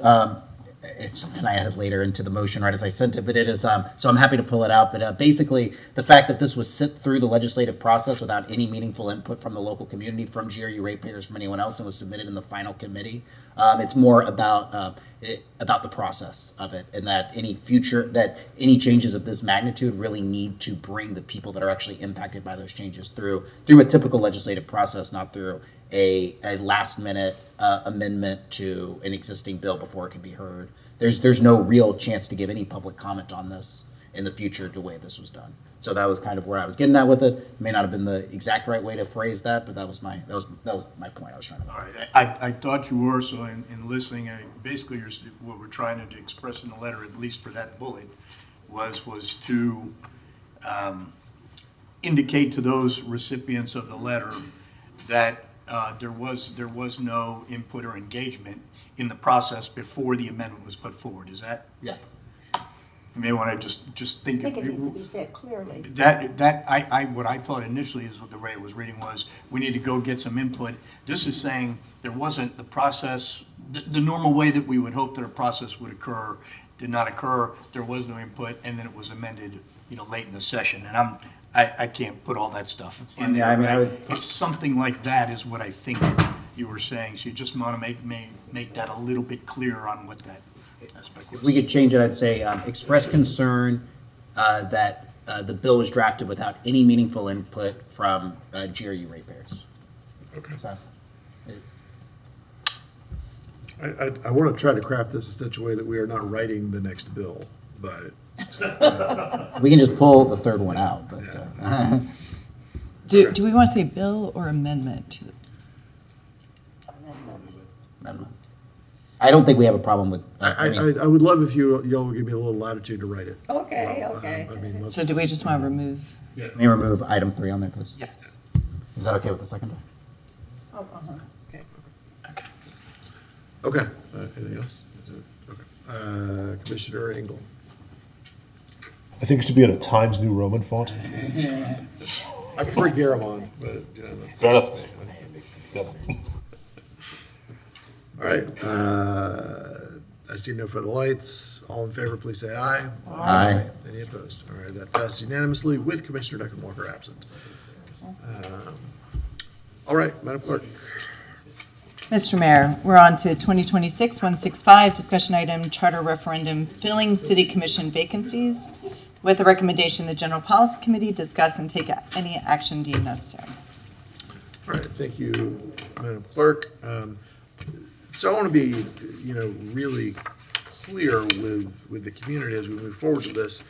There is a deficiency in our charter that is not clear about how vacancies are filled on the commission. We've been through, not that long ago, a vacancy on the commission. We are all, so far as I am aware, mortal human beings, and things happen. And, we would certainly hope that all of us fill out our terms with no issues, but things happen. Some of those things are directed by others. Sometimes we get hit by a bus.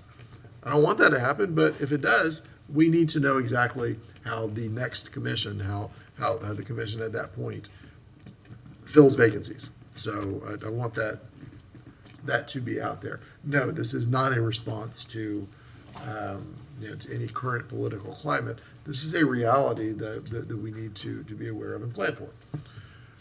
Having said all of that, is there Mr. Attorney, do you want to lead this, or anybody, or? I'd be happy to, Mr. Mayor. And I would just reiterate what you mentioned, is that it is my understanding that this issue is not related to any current events of any sort at all, but rather it's a conversation, I think, that's been in place since before 2022, when we addressed it last, and it's largely a reaction, in my mind at least, to the increasing complexities of elections and special elections. That there was a time, I think, in the past where you could call a special election in 90 days and you could conduct it, and it would be of an expense that was understandable and reasonable. And not that they're unreasonable now, but they are much more expensive and much more time consuming and much harder to schedule. So just to sort of recap, in the February 5th meeting, I think, is when it came up a commission comment that this is something that you'd like to readdress. I was happy to hear that because, as I said, we talked about it just a few years ago, and I would dust off what we had prepared back then and also be prepared to talk to you more about what's the current state of our charter when it comes to filling vacancies. And at least one commissioner expressed a desire to say what other places do, which is always a reasonable request, so I took a quick look at that as well. So what I can tell you is, as briefly as I can, and we can elaborate more if you so desire. Currently in your charter, vacancies in office are filled in one of two ways. If it's less, and it's a vacancy caused by any way, it's death, disability, removal, felony conviction, and any, all of the multiple myriad ways in which vacancies can occur, both in real life and under the statutes.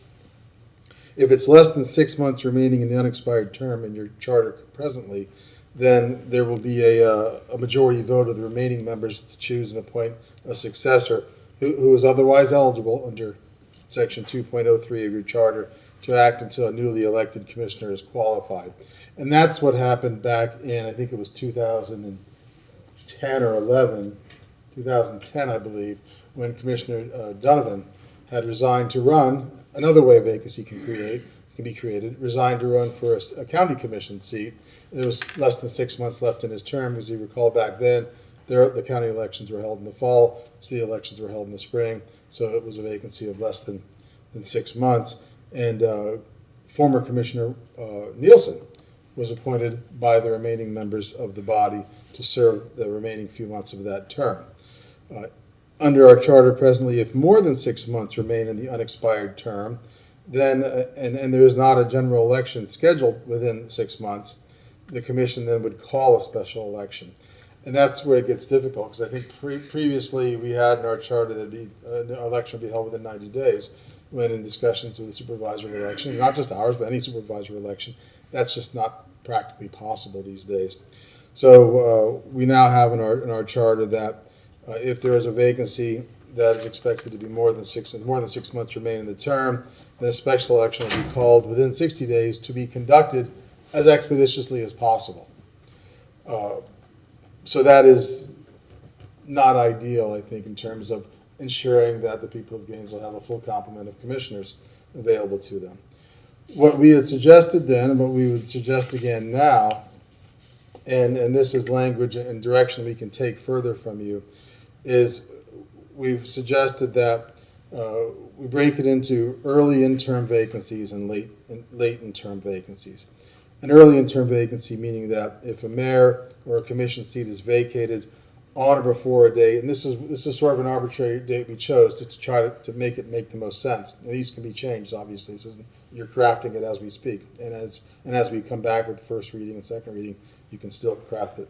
But if a mayor or commission seat is vacated on or before a date 6 weeks prior to the commencement of the qualifying period for the regular election that occurs in the middle of a term of a vacated seat, then the latter 2 years of that vacated seat shall be filled at the next regular election. The remaining members of the City Commission shall appoint a person who is otherwise eligible under Section 2.03 of the Charter to serve until the prevailing candidate at the next regular election takes office. The elected successor shall serve for the latter 2 years of the vacated term of office. It doesn't disturb our current scheme of offices such that we have 4 elected and then 2 years later 3 elected, then 4, 3. So you don't get in a situation where you have 6 all elected in 1 year and it could really upset the balance. Then in terms of, those would be the 2 primary scenarios you would expect to face. And again, we haven't had a tremendous amount of vacancies, but you don't prepare for your best day, you prepare for unfortunate circumstances. The only other vacancy I can really think of in the last 25 years was we had a commissioner who resigned not long after an election, and that's how we had a special election and brought the remaining of that term is served by Commissioner Chestnut, and then who was since reelected for what is her first term here. So frankly, she could run for reelection if she so chose. It's not a threat. Now, one thing that, again, in looking through, I tried to do sort of a 3 up. I ended up doing like 5 up, 5 down in terms of population for other municipalities in the state of Florida. And I saved them all so I can share them if you so desire. I noticed that a few of our other peer municipalities, not all though, had a provision for extraordinary vacancies. We didn't, and not all of them do, but some did. But in the event that there are vacancies in 4 or more seats at once, such that you can't form a quorum, you wouldn't be able to pass a resolution.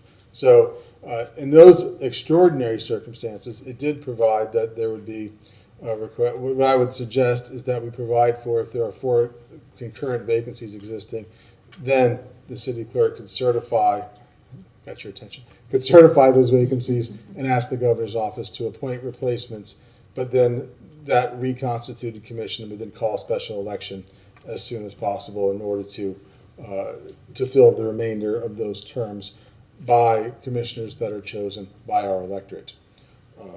That is a provision that we haven't had in the past that I would suggest that you consider now, just in the very unlikely and incredibly unfortunate event that we might have 4 vacancies at once. And again, you can use your imagination as to the several ways in which that might occur. None of them are pleasant to think about. Lastly, like I said, I looked through other municipalities. I could run through them briefly. I think Tallahassee provides for appointments for the remainder of the terms by the remaining elected commissioners. Ocala, if it's less than 120 days, there's an appointment. More than 120 days, they still have a provision calling for a special election. The Clearwater is an appointment for the remainder of terms, and they also provide for the extraordinary vacancies for a gubernatorial appointment in the event that you lose more than half of your members to vacancy. Fort Myers provided for, if it's less than 6 months, there's an appointment. After 6 months, a special election, sort of similar to what we presently have. Miami Beach called for appointment to the next general election. They require a supermajority, a majority plus 1, to vote for the replacement. Cape Coral, appointment till next general election. St. Petersburg, appointment till next general election. And I pulled several others, but it does seem to be a general consensus that that is the way that vacancies would be filled, and it is the most efficient. It ensures that you have replacements that are appointed, if you're going to have an appointment, that are appointed by others that were elected from the same base electorate or municipal electorate, and it also ensures that that time period, being just till the next general election, is never going to be more than, at the absolute longest, 2.5 years. And then also we tried to craft it so that in the event there is a vacancy, that there are time for people to qualify before the next general election. So it isn't just an absolute surprise. That's what I would suggest that we bring back to you. A charter amendment ordinance calling for a referendum in November. I've been playing phone tag a little bit with the supervisor of elections. I owe them. They've called me last. I have to call. It's up to me to call them back to get the dates. Last year, I think it was mid-June to get the language to them for the November ballot. I suspect it would be the same now, but I will confirm that within the next days. I would suggest that we amend the charter to provide for, again, vacancies to be filled by appointment by the remaining members until the next general election. Then there'd be an election for a partial or full term after that, depending upon the terms, and also to provide for those extraordinary vacancies. Again, that's a very unlikely event, but it seems like it's something that several other municipalities provided for. It's probably a good idea to provide for that as well. We would anticipate, if we get the direction from you, to bring that back for first reading. I think we have one meeting in March. That is probably too late for that, but then we could have first and second readings in April, I'm sure, and that would certainly give us time. And I will find out also, I don't know if it's y'all's desire or not, but I would also find out what the deadline would be for the August election. For some reason, I had in my head that you would most likely want, maybe it's because of our discussion last year, that you would want the November election. The deadline might be the same, but I'll get that information locked in from the supervisor's office. And any questions, please. This is again, I don't think this is a response to anything going on presently. It's an idea that it's reacting to the change of elections law in our country, and the fact that efforts to make elections accountable and open and available has also made them a little more complex, and something that we don't just hold at the drop of a hat. Thank you, Mr. Attorney. yeah, it's important that we plan not for our best day, but for difficult circumstances. I had another thought in my mind, but it's gone. Commissioner Book. I appreciate that explanation too. It sounds like we do have a gap in what we do now, and this is a way to address something kind of in the big picture. So just remind me, I think you kind of covered this.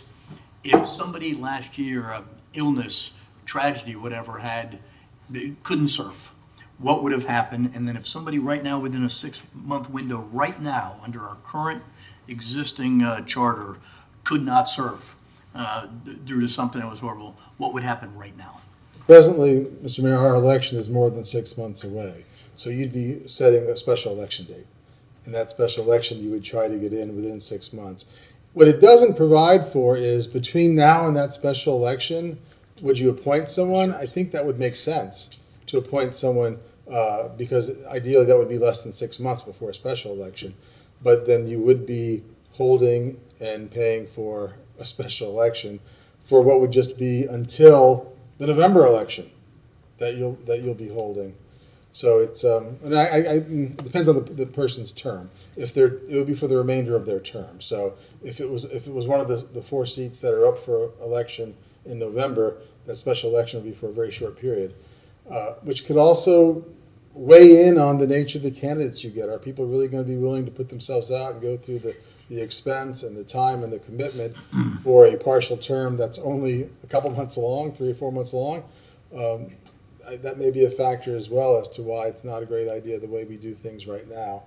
And if if a vacancy were to arise in 6 months before the general election, so that's in May, we would have an appointment, and then we would probably is that past your qualifying date? When is the qualifying date for you? Second. Yes, your elections are in August.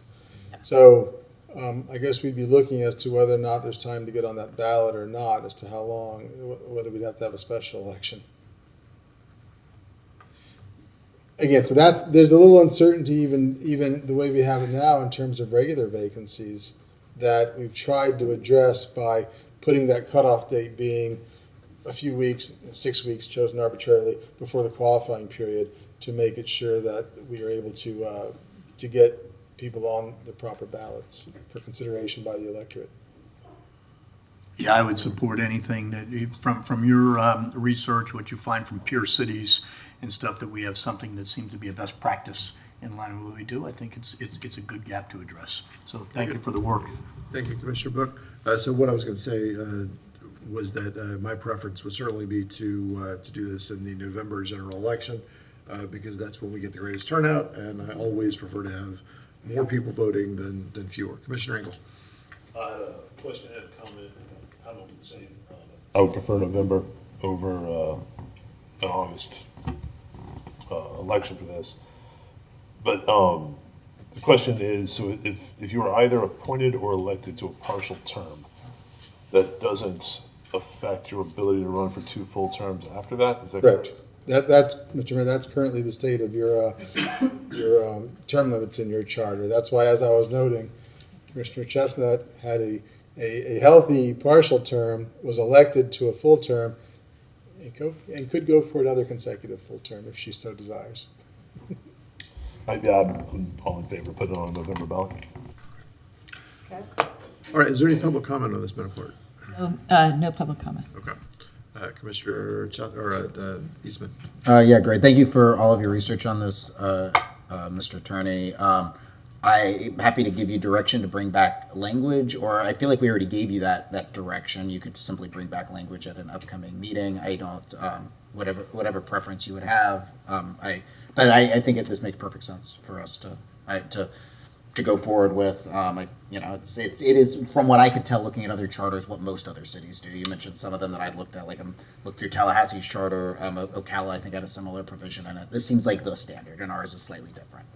Yeah, I didn't look to, Mr. Mayor, whether the ones that go this direction are the most recent changes to charters, and maybe some of the others are holdovers. I don't know that, but But what I will expect to do, unless you tell me otherwise, is coordinate with the mayor's office as to the timing of it and get the language to y'all early enough so that we can certainly respect and make any changes that are deemed appropriate by the body. And that's what first and second reading are for as well. I think November makes sense. I'm not sure about the if there's 4 more vacancies. I understand that as a protection for in case of worst case scenario. I also don't want to confuse the electorate as to how appointments are made, right? Or that we're asking for appointments. Just because I have learned more about ballot referenda language in the last 2 years than I ever care to know, and how people read them and review them, how courts interpret them is how we've done it. But when you say this appointment is like this, and then also when there was 4, then it's appointed by the governor at that point. I would want everyone to be very clear as to that the appointment process in there, and just to be candid, that they retain control over of their local appointments at that time. And so it's more about making sure that the voters going to the ballot know exactly what they're voting on. And so having 2 different selection processes at that point could be somewhat confusing for folks. And Mr. Mayor, that is a point I thought that y'all may want to weigh in on, and that because I'm dreading the idea of crafting ballot language that involves appointments that would be describing appointments by remaining commissioners, but also appointments by the governor, and in the few words we have, making that clear. And it may just be that you want us to go forward with amending what we have now, dealing with ordinary vacancies, and if you want to readdress it at some point in the future, then deal with extraordinary vacancies, because I don't know who else would fill extraordinary vacancies other than maybe there's some other creative way to do it. But and frankly, if you got to a point where you could not form a quorum, I think the statutory provisions would kick in, and then that would result in a gubernatorial appointment anyway. So maybe it doesn't need to be addressed. It is not addressed, I don't think, by the majority of charters. So it may be something you want us to bring back, just dealing with ordinary vacancies, and those being those that happen in the first half of a term and those that happen in the second half of a term, and not address the extraordinaries at this time, because it could be confusing, I think. I think that's where I'm leaning right now, is to not confuse the ballot language at the moment. I have not seen that. Granted, I've not done anywhere near the amount of homework. I just went through a couple of other charters looking for something else in this, and noticed these appointments, and mostly it just says appointments are made set like X. I'm sure that it's out there. It makes sense that it would be out there, but I just want this could pass, this could not pass. I think this is just a good governance type referenda that can go through in November, and so I hope that it passes. But regardless, I want people to know exactly what they're voting on whenever they go in there. So that's what I like. Thank you, Mr. Mayor. Thank you, Commissioner Eastman. Yeah, you have a limited amount a limited number of words to work with, and I think trying to squeeze too many concepts into those words leads to a no vote. And they're the same topic, but they're different in character. Yes. Regular, vacancies, which again, we've had 2 individual vacancies over the past 25 years, as opposed to having 4 vacancies at once, which would result from either some sort of mass casualty event or a large-scale corruption scheme. I don't know, neither of those have we had the misfortune to encounter in our history of our city. So that may not be a priority. Okay. Very good. Commissioner Willits. Mr. Mayor, so I'm understanding that there's the normal and there's the kind of extreme example, but you said that statute, sorry, this is from you, Mr. Attorney, the statute already outlines some situations where we don't have quorum, where state law speaks to this. Yes, Mr. Mayor, if there is not a provision for filling vacancies, then the statutes would tell us that it goes to a gubernatorial appointment. That's important. That's where there's no local charter, right. But where there is insufficient, that's what I'm asking for the situation. And again, I think I don't know how else you would look to a situation where we didn't have enough commissioners to do business. You can't pass a resolution or an ordinance with only 3 members under your charter. So you effectively do not have an effective commission if you have 4 vacancies at once. Right. Okay. So I think I would have to think that that's when those provisions in the statute would have to take over. Okay. So you're saying 4 of us should not attend a hurricane party because that could be dangerous. And frankly, 4 of us shouldn't be anywhere where a sinkhole might open because we are in sinkhole territory. I'm not going to engage in those. I'm going to knock on wood. We're not going to. Oh, 4 of us in a Powerball pool, and we all peace out. I will join you in that Powerball pool, Commissioner Engel. I didn't consider a joyful exodus. Right. That's a third way that you can have such a catastrophic lack of quorum. There you go. So with the, just as a last little bit, so we didn't change any of ours when we went from the 3-year to 4-year terms. We kind of were stuck with our old procedure. So just think about the 6 months in a 3-year term versus 6 months in a 4-year term. And so that's why I think no matter what, it needs some clarification because, just because we changed the term of office. Yeah, we used to have annual elections. Exactly. So there was something every year. And so that next one coming up was X period of time away. But that also would have put qualifying, all the way back in, you used to qualify in December or for a March election, or you used to qualify in the first week of January? It was January. It was, yeah, even a shorter period. Now we have a slightly longer period. So I support this. I like the idea of the November for all the other reasons. So I can support going forward. And if there's anything we need to hammer out, I do worry about the confusion with the extreme circumstance where we don't have quorum. And to some degree, if there's statute that already kind of talks about when you don't have quorum, you're not acting, that somehow, or there's some precedent that establishes that the governor at that point would do, would bring us up to quorum. But if it's that we need it to be even more specific, would the governor appoint 4 members or 1 member to bring you to quorum, and then you can get back to business? Yeah, I'll spend some more time on that issue. Okay. I suspect they would fill the vacancies, but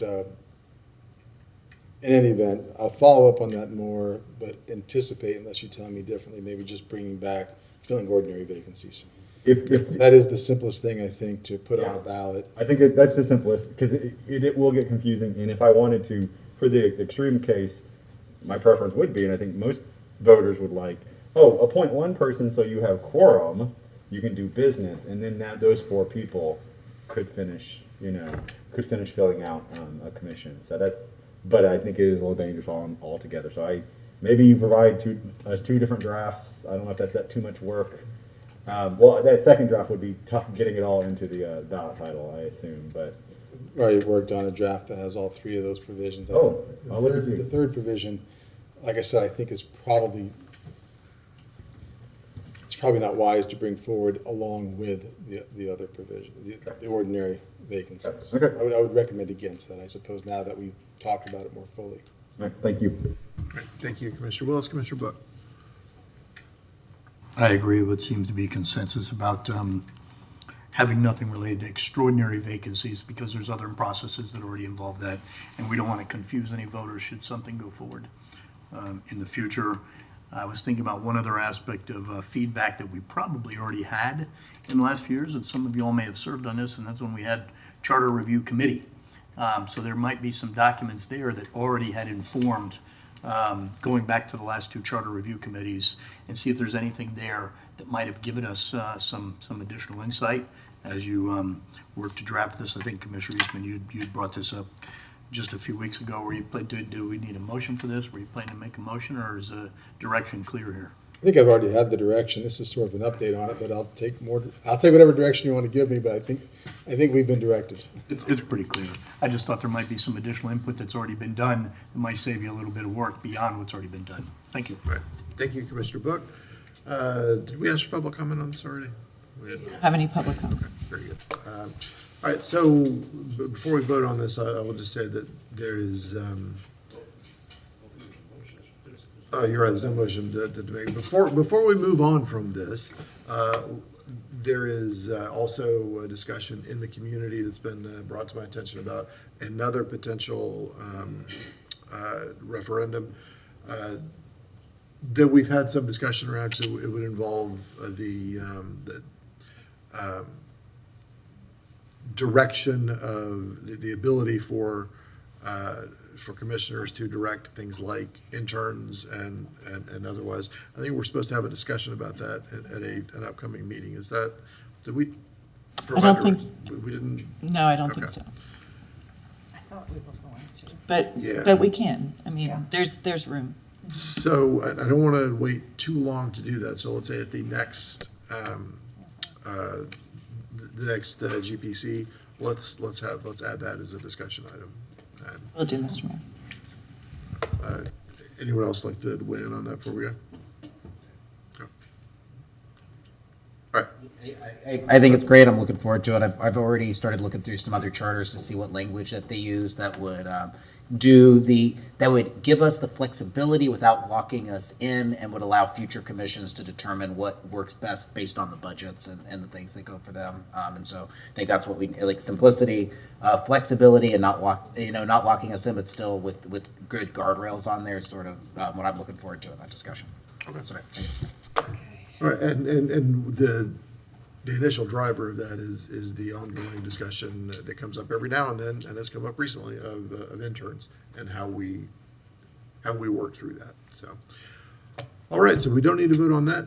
Madam Clerk. Member comment. All right, Commissioner Chestnut. Thank you, Mr. Mayor. On March 9th, we're going to have a joint meeting with the County Commission.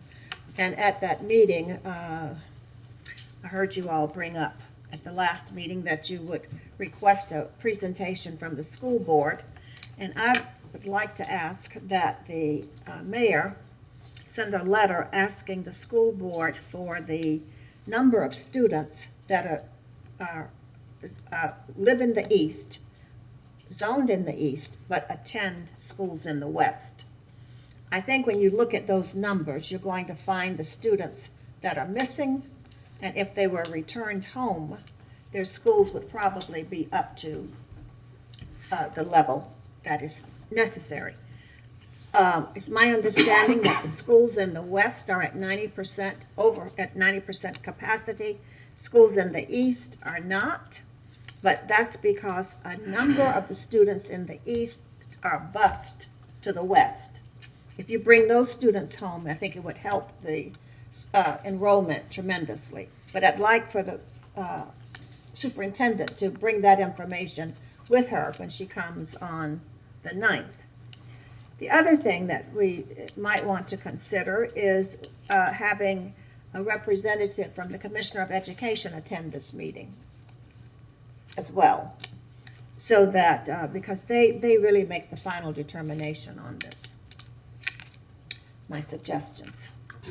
All right, thank you. I will get with staff and get a letter out to Superintendent Patton for any data regarding busing students from East Gainesville school district, East Gainesville neighborhoods to schools in West Gainesville.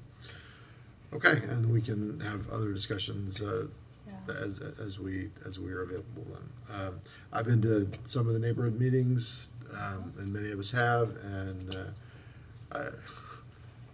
there are not a lot of good solutions out there, but we need to be representative of everyone that we represent in every aspect of their lives. So that is something that I'm certainly interested in doing. Okay, I have a couple of items to bring up for member comment here. First, on a really happy note, on the way to another event last night, I stopped by in the early evening hours, Tom Petty Park, and the usage of the courts and the seating areas and the lighting and the paved trail that we have already completed is remarkable. The courts were not 100% full, but I think there was one pickleball court available, and there were people driving up as I left. It is a really wonderful experience, and I would encourage folks to go visit Tom Petty Park in the evening hours and see the usage. It is exactly how it's supposed to work. It is an ongoing construction site, and in a few months here, we'll be able to cut a ribbon on the entire project.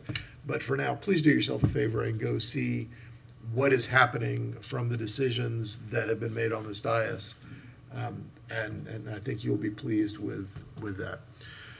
I want to talk about a situation that came up earlier this week to my attention. As I was leaving the building, headed over toward the Rosa Parks facility for RTS for the Rosa Parks annual event. There were some folks in the lobby who were really interested in meeting with me and probably some other commissioners about the ongoing eviction situation that was happening at Verdant Cove Apartments, which is not actually in the city of Gainesville, but also Tiger Bay Apartments, which is, of course, in the city of Gainesville. I could not meet with them on the spot, but I was able to schedule a meeting for later in the afternoon. My assistant, Taylor Murphy, put that together for us. And we were able to add to the discussion, not just an opportunity for them to get some things off their chest to me, but to put staff in a position to be able to offer help and to bring in outside sources to do that. So the city manager's office was able to provide for us and for the two residents who were in eviction proceedings at the time, and a couple of community advocates who were there to support them. We were able to bring Mr. Alexander and Mr. Powell from the Government and Community Relations Office here in City Hall, and Mr. Corey Harris from the Director of our Housing and Community Relations Department, and he brought along staff as well. And we were able to bring in a representative from Three Rivers Legal Services to try to work through that side of things, because we do not offer legal advice to folks, but we can certainly help make connections. And that's what we were able to do. We had the opportunity to sit and hear what those folks have been going through, and it was an ugly situation, truly an ugly situation. They have had every right to be very, very frustrated and disappointed. Initially, there were as many as 70 families facing eviction between those two apartment complexes. Some of them have been evicted and are gone. There were a total of 40 more families or individuals, 20 at each complex, who were facing eviction. We were able to hear them and try to figure out what minimal support the city of Gainesville is able to offer, which frankly is, we don't have a department to help pay your rent. That's not what the city of Gainesville does. But the Three Rivers Legal Services were able to make connections with them in very meaningful ways. And Mr. Harris was able to make some connections for them, I think. But most importantly, Mr. Alexander and Mr. Powell were able to following that meeting, visit with the management company and help make arrangements to at least slow down for the time being those eviction proceedings, with the understanding that many community groups who do offer rental support and advice, but straight up cash to help people make their rent, that they were working through that already, that these organizations were out there. And because of the work of specifically Mr. Alexander, Mr. Powell, we learned later Tuesday evening that through their work and the confluence of other pieces of all of this, that eviction proceedings had been delayed for at least about a week and a half, and hopefully longer as the community organizations are able to provide support.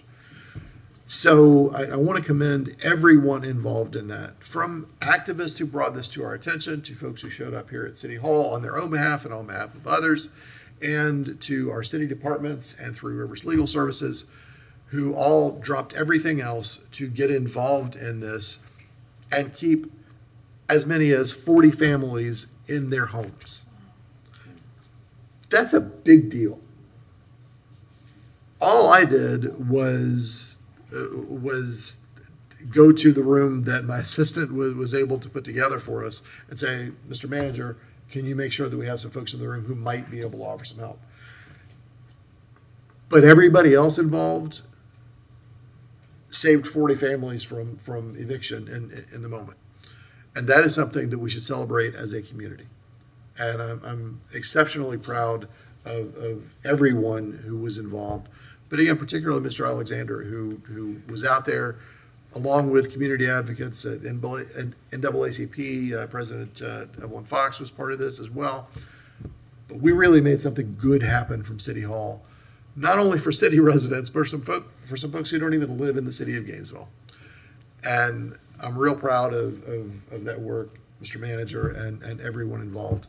Thank you, thank you, thank you for that.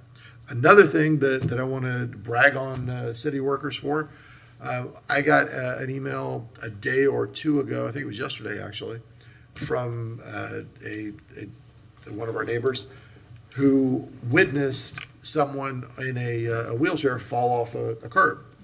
And one of our public works workers also saw that happen, stopped everything they were doing, and made every effort to help that person get back on their means of conveyance, but make sure they were okay.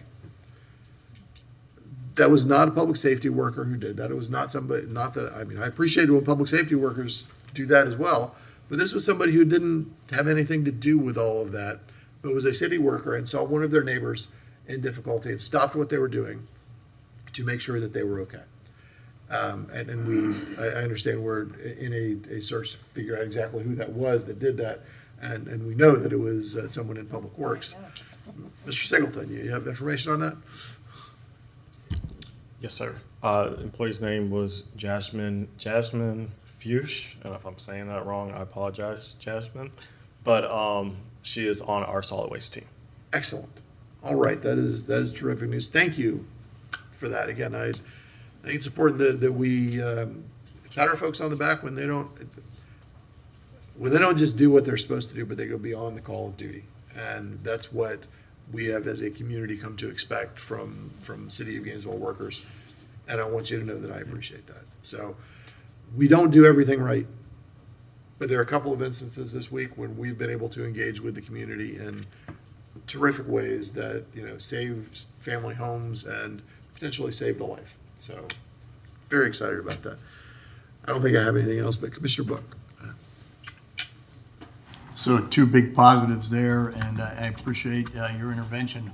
Families that get evicted on short notice, that is a community concern. And just making sure that all the right things were followed there. And so I appreciate yourself and the city manager and all the staff that came forward to ensure that the right things are done, the right people with the right frame. And so thanks for that. Similarly, I'm just going to tick off 4 things that most of the work that the city does goes on regardless of the policy and voting decisions we do, right? 90% is going on all the time, and that's the 1,200 plus employees in the city. So here's 3 that many of us were involved in. Permitting workshop, Manager Fumetto Lewis, a development and permitting workshop to tell people how to navigate city process for zoning and land use and who you go through, and involving our new, I might have the term wrong, Mr. Manager, but our new development services advocate, whom I actually ran across this weekend, and he jokingly complained that his phone was already blowing off the hook. So yes, thank you. All right, so this development and permitting workshop is huge. This is economic development. This is affordable housing. This is all housing, no matter what, whether you're multifamily. And the attendance at that was unbelievable. And you had all kind of different partners, not just city partners, but clearly we drove that one. And I saw the new, that title, whatever that long title is, there also. So that was incredible. One that I don't think we were the organizers of, but we had significant involvement in, was the Yes in God's Backyard state legislation, which was out at the health department. And we had all kinds of city staff there. And there was a tremendous amount of faith-based community members there learning what might they be able to do under this new legislation. And that's economic development. That benefits our whole community. So I was very impressed with the amount of city staff and our involvement with that one. And then the last one, many of us were at, Mr. Alexander emceed it, and that was just Rosa Parks. So these things go on all the time. Various large events that impact a large percentage of the community that we may not be voting on or discussing. So I just thought those 3 bear mention. Lastly, I attended the Alachua County League of Cities on our behalf. We all have our committee assignments. And their number 1 concern was all this thing related to tax and homestead also. And we provided them the state of the city that our marketing and communications division provided. And they were quite impressed, not just with the visual element, but the amount of information in there. So that's it as a whole. Thank you, Mr. Manager. Thank you, Mr. Mayor. thank you, Commissioner Book. So I want to fill in the gaps on a couple of other things that I neglected to mention a moment ago. But before I do that, I want to remind everyone that you may not be aware yet, the YouTube is hosting for us the video of last week's State of the City event. I encourage you to go take a look at that. Our staff, once again, really did a terrific job bringing that event together. It was a huge credit to the city of Gainesville. We look good, but it's on behalf of the whole city, and I would encourage folks to share that YouTube video. Regarding the Tiger Bay and Vernon Cove situation, there are a couple of misconceptions I've heard in the community, and I want to try to clear those up if we can. The Gainesville Housing Authority does provide some subsidies to folks there, so some vouchers, but they do not own either of those apartments. Gainesville Housing Authority does not own Vernon Cove or Tiger Bay Apartments. They again do provide vouchers to some of the residents there, and my understanding is that 3 of the folks who had been facing eviction were also folks who had partial vouchers from Gainesville Housing Authority. But those facilities are not owned by the Gainesville Housing Authority, nor are they owned in any way by the city of Gainesville. They're privately owned. I don't know who the ownership is, to be honest, but they're not the Housing Authority or the city of Gainesville. Further, I want to point out there's been some misconceptions about how the Gainesville Housing Authority is staffed. Gainesville Housing Authority is not a part of the city of Gainesville, but their initial charter from the federal government in the 1960s indicates that the mayor of Gainesville appoints their board members. Since I've been in this building since 2017, first as a commissioner and then as mayor, Mayor Poe before me, and I as mayor have made those appointments with the advice and consent of the Gainesville City Commission, with a vote from you all. That is how those appointments get made. I don't just make some phone calls and make an appointment. That is handled. I bring up, the clerk's office puts out a notice, and we have a list of folks who reply, as with all advisory boards, and I take the advice and consent of the Gainesville City Commission before ceremonially making those appointments. I just want to make all that very clear. But again, could not be more proud of the work that our city has been able to produce all the time. But the last few days, we've had some really big wins. And when we have wins, they are not wins for us. They are for people who live in this community. And in this case, yes, there were lots of folks involved, but a lot of city workers went above and beyond to improve lives for people who live in this community, for our neighbors. And I appreciate that. All right, I see any other lights, so thank you all for your time and attention.